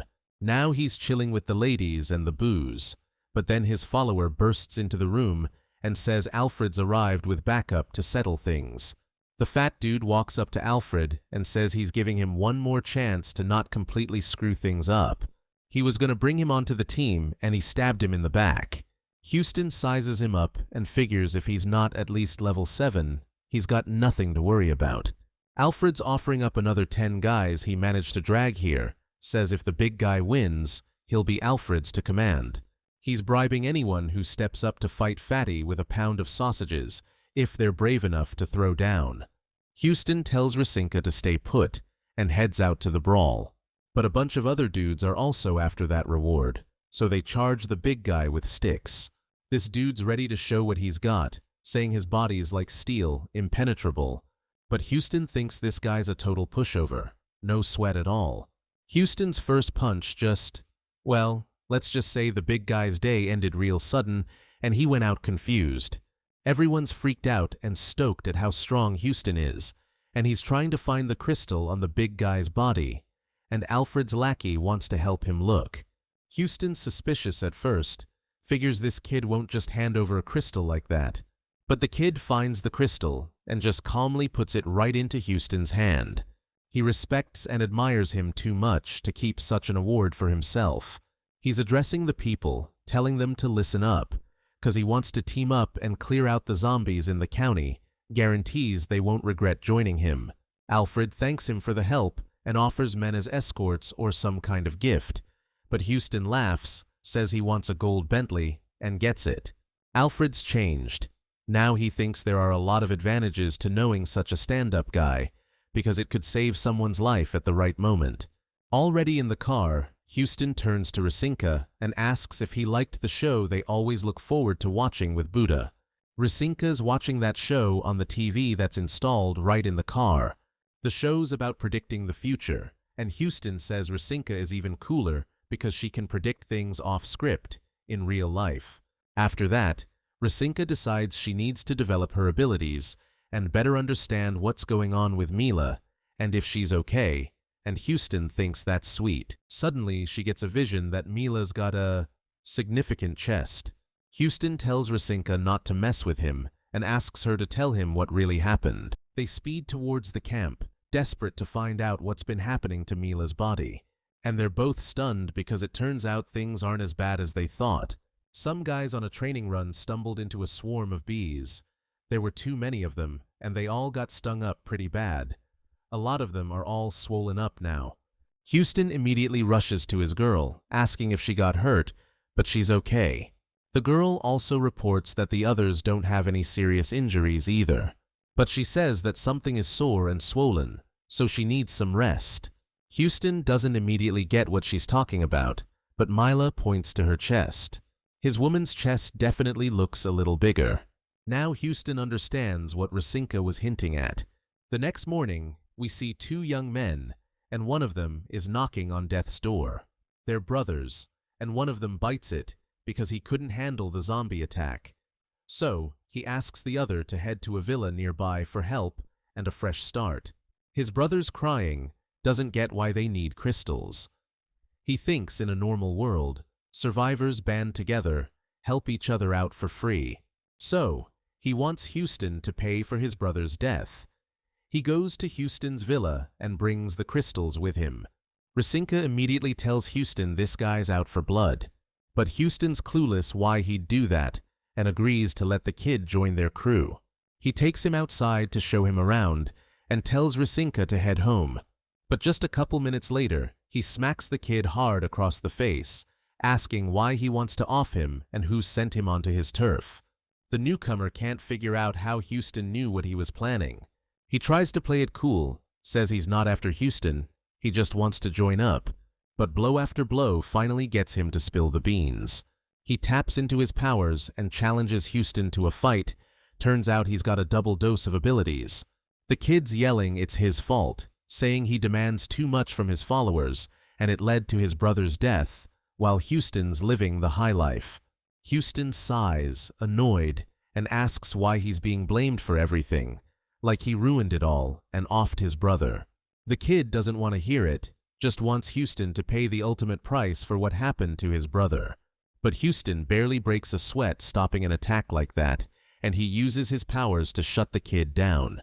Later, he's thinking about how Rasinka hit level 4 and got a whole lot stronger.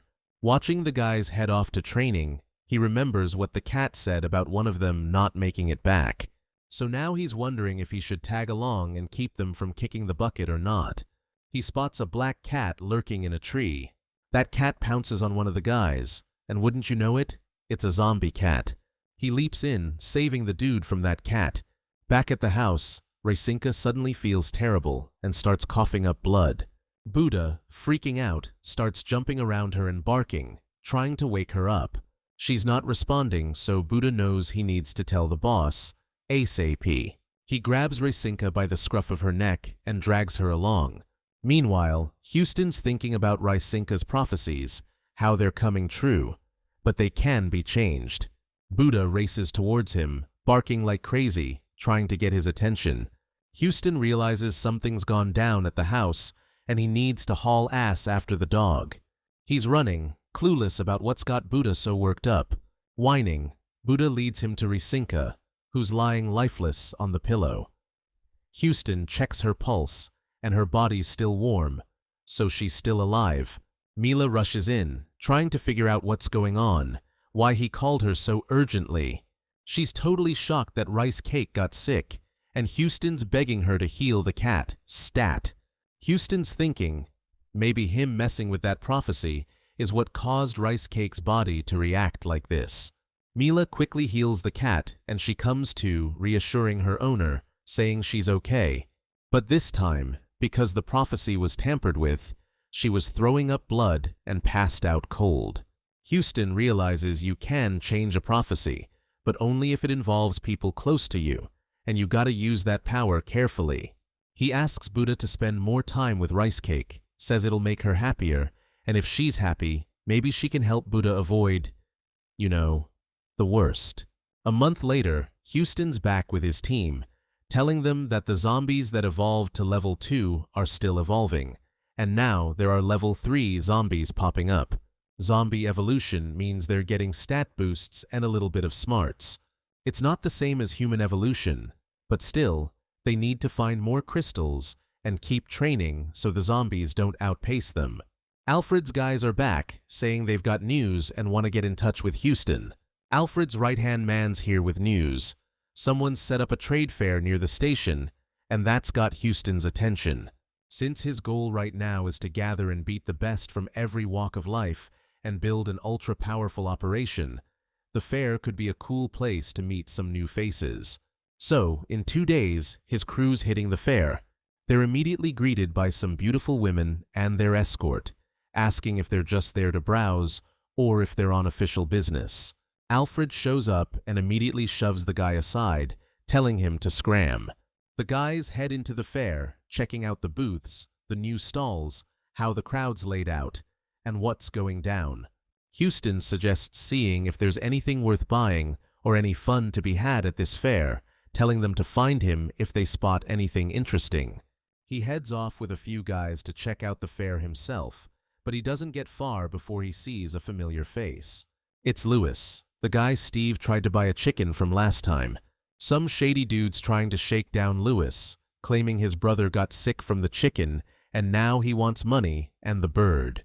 Houston jumps right in and offers to buy the chicken himself. He's willing to drop 22nd tier crystals for that chicken. The scammer's yelling that his brother got hurt because of that chicken, so he's gotta have it. He lunges at Houston and immediately gets what's coming to him. Turns out Steve's the hero, showing up out of nowhere. The scammer's screaming that Houston's a lowlife and tells him to get lost if he doesn't want to end up pushing daisies. Steve says he'll handle this guy himself, and Houston doesn't need to worry about him anymore. Bottom line, Steve cleans house, and the guys threatening Houston are hightailing it out of there. Steve chases them all over the fair, having a blast doing it. For all the noise those attackers made about being tough, they were basically just a bunch of chumps. Lewis is watching this, thinking he knew Steve was a sparring champ, but didn't realize he was that much better than these guys. He figures if they want this chicken so bad they're willing to beat down this many people, he's got no choice but to hand it over. Houston says, "Let the boys scrap, we'll get back to business." He grabs the chicken Lewis was clinging to and just straight up takes it. The chicken tries to bolt, but Houston grabs it by the neck, and no matter how much it struggles or pecks, it's not getting away. He shoves the chicken in a bag, then hears they're calling the team leaders to gather near a small stage. They're told to only bring 2 guys with them, because the organizers are about to show up. Alfred's there, and tells him to sit next to him. Turns out the fair's organizer is Howard, heir to a huge corporation that does international trade. This guy's got serious power, money, and a squeaky clean rep. But Houston's real interested in the guy next to him, Ludwig. He's got metal powers, can morph into all kinds of weapons. Houston's thinking about how to snag Ludwig and get him on his team. Meanwhile, Howard's thanking everyone for coming to his fair, introduces himself, and brags about how many survivors he's saved and hooked up with good lives. Even though Houston's listening with interest, something feels off about it all. He's sure this guy's not as squeaky clean as everyone makes him out to be. Howard keeps patting himself on the back, talking about how his people's abilities are leveling up. Howard shows off a level 6 crystal and explains how to use these things. He says his people can jump to level 4 fast by using these advanced crystals. Alfred's blown away by this info, trying to figure out if he can use it. Houston frowned, lost in thought as he examined the crystal.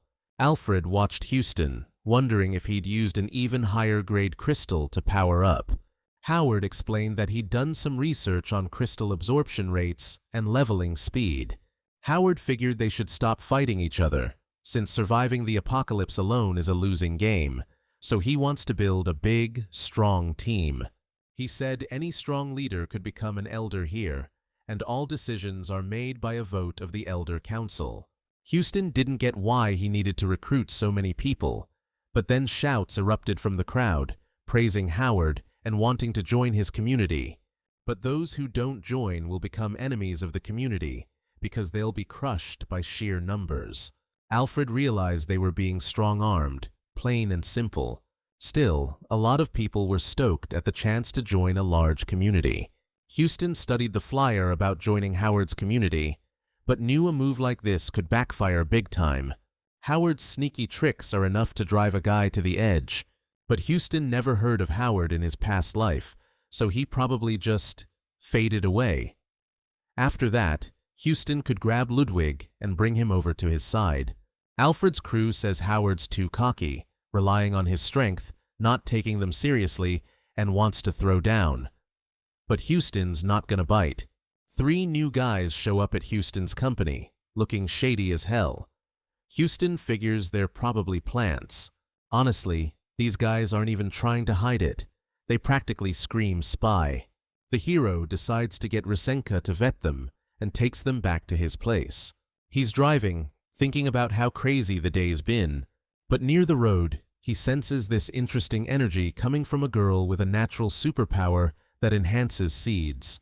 He slams on the brakes and rushes over to this girl, wanting to get her on his team ASAP. The girl's shocked to be surrounded by so many people. She's scared of them, trying to get away, and Houston's yelling after her that he's not gonna hurt her. Since she's trapped, she tries to morph her body and turns into a little bunny. A rabbit's fast, but Houston can mess with space itself. So he snags the girl by her bunny ears and tries again to tell her he really doesn't mean any harm, and asks her to change back. According to Houston, it's dangerous for the girl to be alone, so he asks her to come with him, and if she doesn't say anything, he'll take it as a yes. The girl really doesn't have a choice, and she goes with Houston to the camp. At the camp, Mila's wondering where her man got a chicken and a rabbit, and he says he just found them wandering around. But the second he lets go of the girl, she changes from a rabbit back to her normal form, which really shocks Mila. The girl starts complaining that she was taken against her will. Houston tells his buddies to take the lady to a room and then bring her to lunch when he's ready. Even though the newbie herself refuses to eat anything, even if she's about to starve to death. Houston and Cleopatra chuckle at what she says. Later, Houston notices the girl stuffing her face and says, "Hey, didn't you promise you wouldn't eat, even if you were starving?" He apologizes for forcing her to come here, saying he saw her using her powers on the trees and decided to help her out.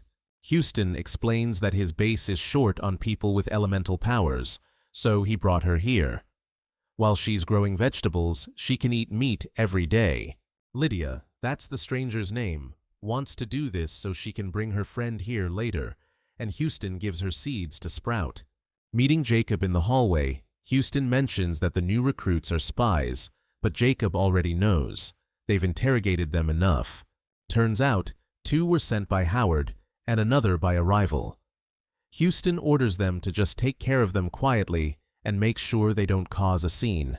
Alfred's assistant comes to Houston's base again and asks for help, because Lennox suddenly invited Alfred over to talk about his relationship with Howard. Lennox kept insisting that Alfred invite Houston too, so Alfred sent his assistant to find out if Houston can make it to the meeting. Houston's in. He's dying to see how Lennox and the others handle Howard. Maybe he can figure out a way to save Ludwig's bacon if things go south. This Howard guy was so full of himself, he actually thought he could absorb all the remaining leaders. Lennox is calling dibs on Howard, says he knows how to deal with him. In exchange, he gets 30% of Howard's stash. The rest gets split among the leadership council. Houston says he's short on manpower, so they're sitting this one out. Lennox tells Houston to watch his mouth and his actions, or he'll regret it. Alfred's surprised by that reaction, 'cause he warned him not to mess with Houston. Houston's just as surprised. Lennox says he has to participate, or he gets zero profit. Alfred tries to defend Houston, saying he just doesn't want to get involved in a brawl. He's not planning on stabbing anyone in the back. Houston just chuckles at that and says Lennox is pretty ballsy. Because in Houston's eyes, Lennox is just a piece of trash. Lennox just doesn't get what level Houston's on. He thinks he's weaker than Howard and can't handle him and his crew, even if he's leveling up fast. Houston knows Lennox sent that spy because he was just looking for an excuse to take him out. Lennox orders Houston searched for the crystals and tells him to stay put, or things will get real ugly. But he's not listening to that garbage. In a flash, he's behind Lennox, making him jump back in terror. The very next second, he throws a heavy punch. Lennox's words are just hot air to him. That hit almost knocks Lennox out cold. Houston wants to know how he plans to off Howard. Lennox threatens that if he kills him, there's no way he's getting off this base, and all his buddies charge at Houston, ready to mess him up. Houston sighs, saying he hates threats and doesn't give a damn how many guys come at him. He keeps pounding on Lennox with everything he's got. Lennox's buddies are begging him to stop. Pausing, Houston asks Lennox to finally answer how he plans to deal with Howard. Lennox, beaten to hell, says he's had a rough life, started working at 13, been beaten plenty, so he ain't afraid of getting jumped or dying. Houston, with respect, realizes this guy's got guts, but since he ain't cooperating, he's useless. The guys rush Houston, but Lennox is already dead. Houston's pissed. He doesn't want to go to Howard's camp himself to take him out. Alfred sighs heavily because he knew this was probably how it would end. A lot of guys run from Houston, scared by how powerful he is. Houston himself is annoyed that it's a pain to take everyone out solo, and he can't catch them all. So, he turns to the crowd and tells them he's not going to kill any spectators. As long as they don't push him, he'll leave them alone. He's not like Howard, who's thirsty for everyone's power. Those against Houston are trying to stir up a little resistance. They want to go whine to Howard about this super strong fighter, hoping he'll take care of it for them. Meanwhile, back at Howard's camp, one of the guys reaches out to Ludwig for help. Turns out, someone brutally offed his wife, and he's pointing the finger at one of Howard's cronies. Ludwig wants to know if he's sure, but he gets the feeling the guy's probably right. He immediately jumps into it with the crony, and here's the guy who was accused regretting that the girl died so quickly, and he didn't get to have his fun with her. He rushes at the guilty party and tries to get answers, but Howard bursts in and tries to stop him. He knows this guy iced another fighter's wife, but he doesn't give a damn. The guy's a strong warrior and a real asset to the group. Who cares what he does with whose wife? Turns out, this creep is taking the fall for Howard. Howard's the one who's been messing with women. He's busy worrying about the base all day, and at night, he does whatever he wants with the women. Ludwig thinks it's messed up, and he's not going to stand for that kind of behavior. He feels like he's been blind and really regrets it. So, he tells them they're done. Howard's right-hand man figures Ludwig's going to be a problem sooner or later, and this whole thing could blow up, so something's got to be done about her. So Howard decides to pin his own dirty deeds on Ludwig, tell everyone he's the one who was abusing people at the camp, and that's why he bolted. Ludwig leaves the base, realizing he was a total fool. He wanted people to follow him, killing zombies, but he wasn't ready to really stand up for them. He's got no clue where to go next at this point. A bunch of Lennox's old crew are showing up at Howard's camp, begging him to take care of Houston and shut him down, saying he's a major threat. Steve finds Houston and tells him he's leveled up to level 4. Houston's stoked for him, but tells him he needs to keep training and building up his strength. Besides the obvious vital spots, like the head and heart, he should focus the rest of his power on his fists. Steve's touched by this and says if Houston thinks so, he'll definitely give it a shot. Just then, Houston gets a radio call saying Alfred's arrived at their camp, but so has Howard's gang. Houston says Alfred can come in. He asks Alfred how Howard found his base, and Alfred explains that the guys he didn't finish off yesterday ran to Howard and ratted him out. Houston sighs, saying that the one time he decided to let something slide, it really came back to bite him. He rallies his crew and tells everyone to gear up for the fight that's coming. A whole convoy of cars rolls up to Houston's camp, ready to settle the score. Howard's sitting in his ride, thinking there's something interesting about this Houston guy. His fortress looks pretty tough, but it could easily crumble from the inside. Howard grabs a megaphone and announces that over 2,000 people have come to take down Houston, and a lot of them are high level, so he suggests the camp folks surrender and join him. The first 10 people to give up get rewarded with energy drinks and sausages, and Howard's surprised nobody's taking him up on the offer. Meanwhile, Houston's munching on an apple, rolling his eyes at his rival's ridiculousness. When nobody comes out of the fortress, an enraged Howard forces his comrades to lead the charge. One of them chickens out, thinking nobody will listen and they'll all end up dead. Howard calls him a spineless coward and glares, but he gets that nobody wants to step up. Houston keeps looking down at them, wondering how this bunch of knuckleheads has managed to stick together for so long. Suddenly, he chucks an apple core down at the crowd. People jump back, freaked out, thinking it's a weapon, then realize it's just a pit and can't believe their eyes, since there's no fresh fruit left. Howard orders his companion to go first. He promises to level her up and says he can only count on her. Though scared, she moves forward with her people to attack Houston's camp. But suddenly, fire and rocks start raining down on them from behind the camp walls. The girl's eyes meet the resistance with confusion. She doesn't understand what's going on. But then Cleopatra and Milana show up with their powers, and it's clear this fight's gonna be brutal. People are scattering. She grabs someone for cover, ultimately taking Milana's hit with another person's body. She can't believe 2 4th-level fighters can hit so hard, and she collapses, choking on blood. Just then, Buddha catches a whiff of a good brawl and bursts onto the battlefield, ready to rack up some points. He figures scoring points for taking out the leader, plus a bonus 4th-level crystal, would be awesome, so he charges straight at Howard, who's freaking out at the sight of a flying dog. He screams in pain from the blows, rolling around on the ground. Howard's men are dropping like flies, and he realizes Houston's abilities outclass his own. Meanwhile, Buddha's pounding on Howard, unleashing his thunder strikes one after another. He's beating Howard senseless, the guy's spitting up blood.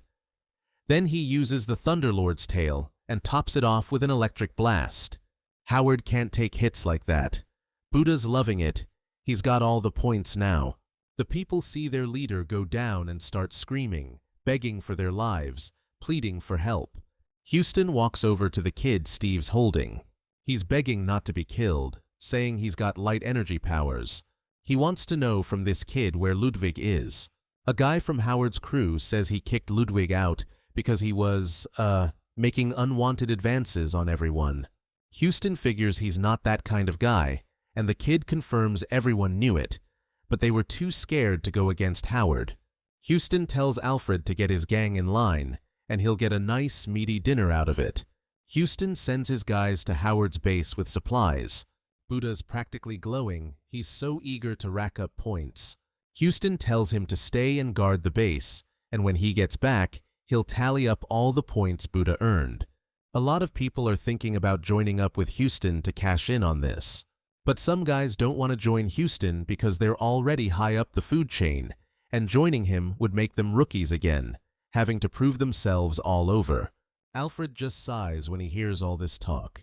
After bringing his crew to Howard's base, Houston gives out all the orders, checks how things are going, then heads out, telling them to call him if anything happens.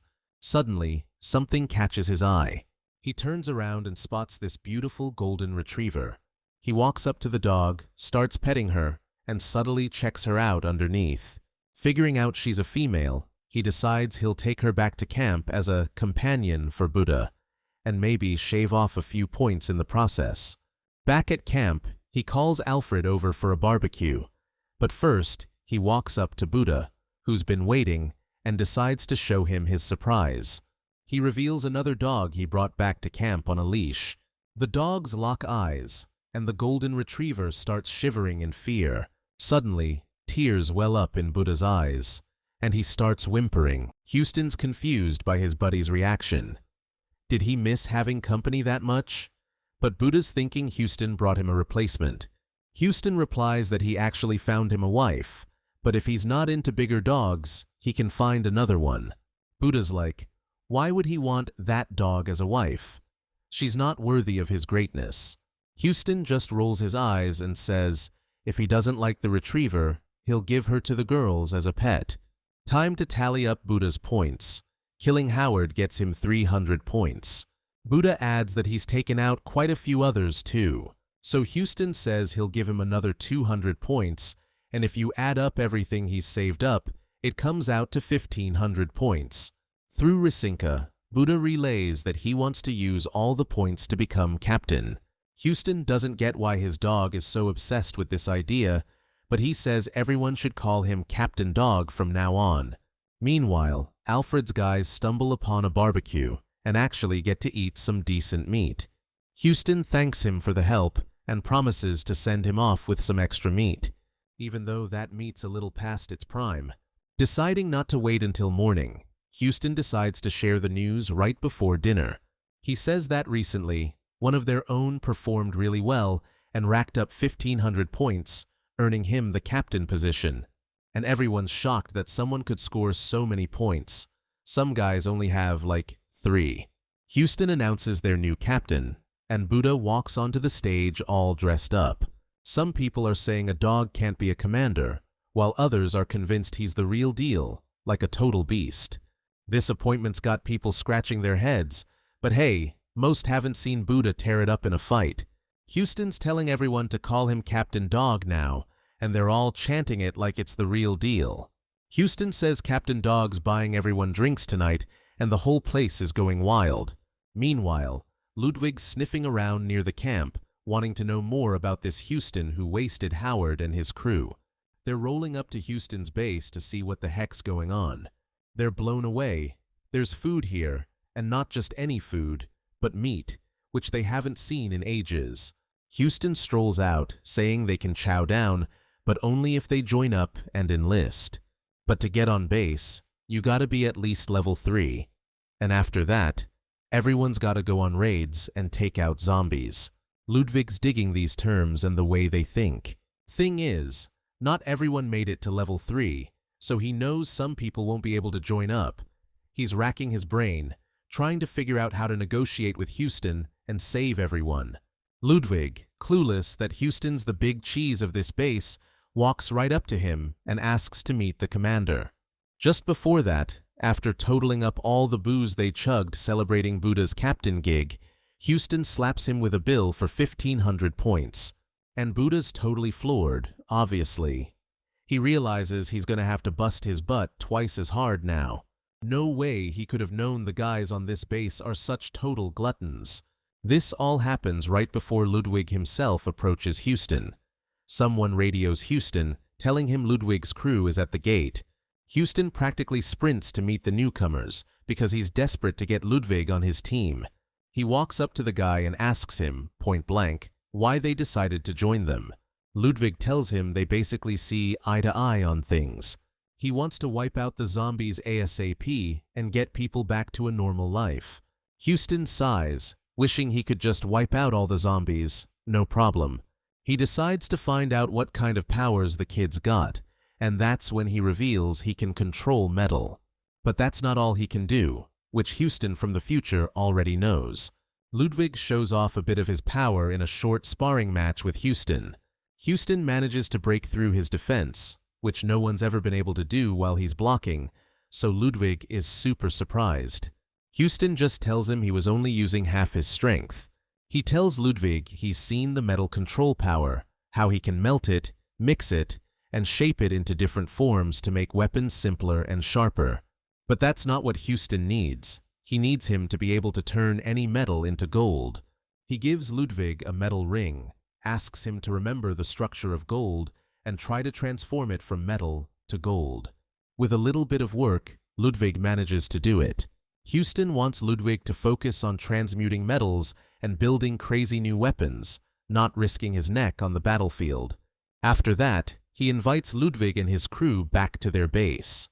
This mystery girl sneaks onto the base because she knows that's where Lydia is, the very person who powers up the seeds. Girl's got invisibility powers, so she can stroll right up to her friend, no sweat. She walks right through the crowds, and nobody even bats an eye. Meanwhile, Lydia's just chilling in her room, happily scarfing down a huge plate of meat. When her friend drops the invisibility, she starts chewing Lydia out, saying she's been trying to find her forever, and Lydia's just been here pigging out on fried chicken. Buddha spots the intruder and immediately runs to tell Houston, who's furious that security let someone slip through the cracks. He bursts into Lydia's room, demanding to know who the stranger is and how she got in. Lydia shields her with her body, saying it's her friend who can turn invisible. That's how she snuck in. Houston does a total 180, going from pissed to nice, because a rare skill like that could come in handy. He immediately asks the girl, Maria, to stick around and stay with them. Maria wants to know what's expected of her if she stays at the base. Obviously, he needs her stealth skills to hunt down the enhanced individuals. The enhanced are those zombies that are way bigger than normal. Maria saw some on the way to the base. Some were already dead, but she didn't dare get close enough to check them out. Houston figures a stronger, enhanced individual is roaming around, and he was the one who dealt with it. In broad daylight, Alfred rushes up to Houston with some bad news. Houston's like, "What is it? What happened?"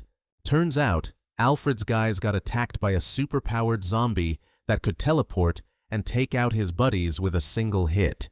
This thing's way too strong. It's quick and deadly, using some kind of wind-powered attack. Houston figures this mutant's probably the one who offed the guy Maria saw. Alfred's buddies are trying to bail fast, scared he's gonna come after them. Just then, Rasinka walks up to Houston, trying to get his attention, so he scoops her up and takes her aside. Then he asks her to spill the details on what's going down.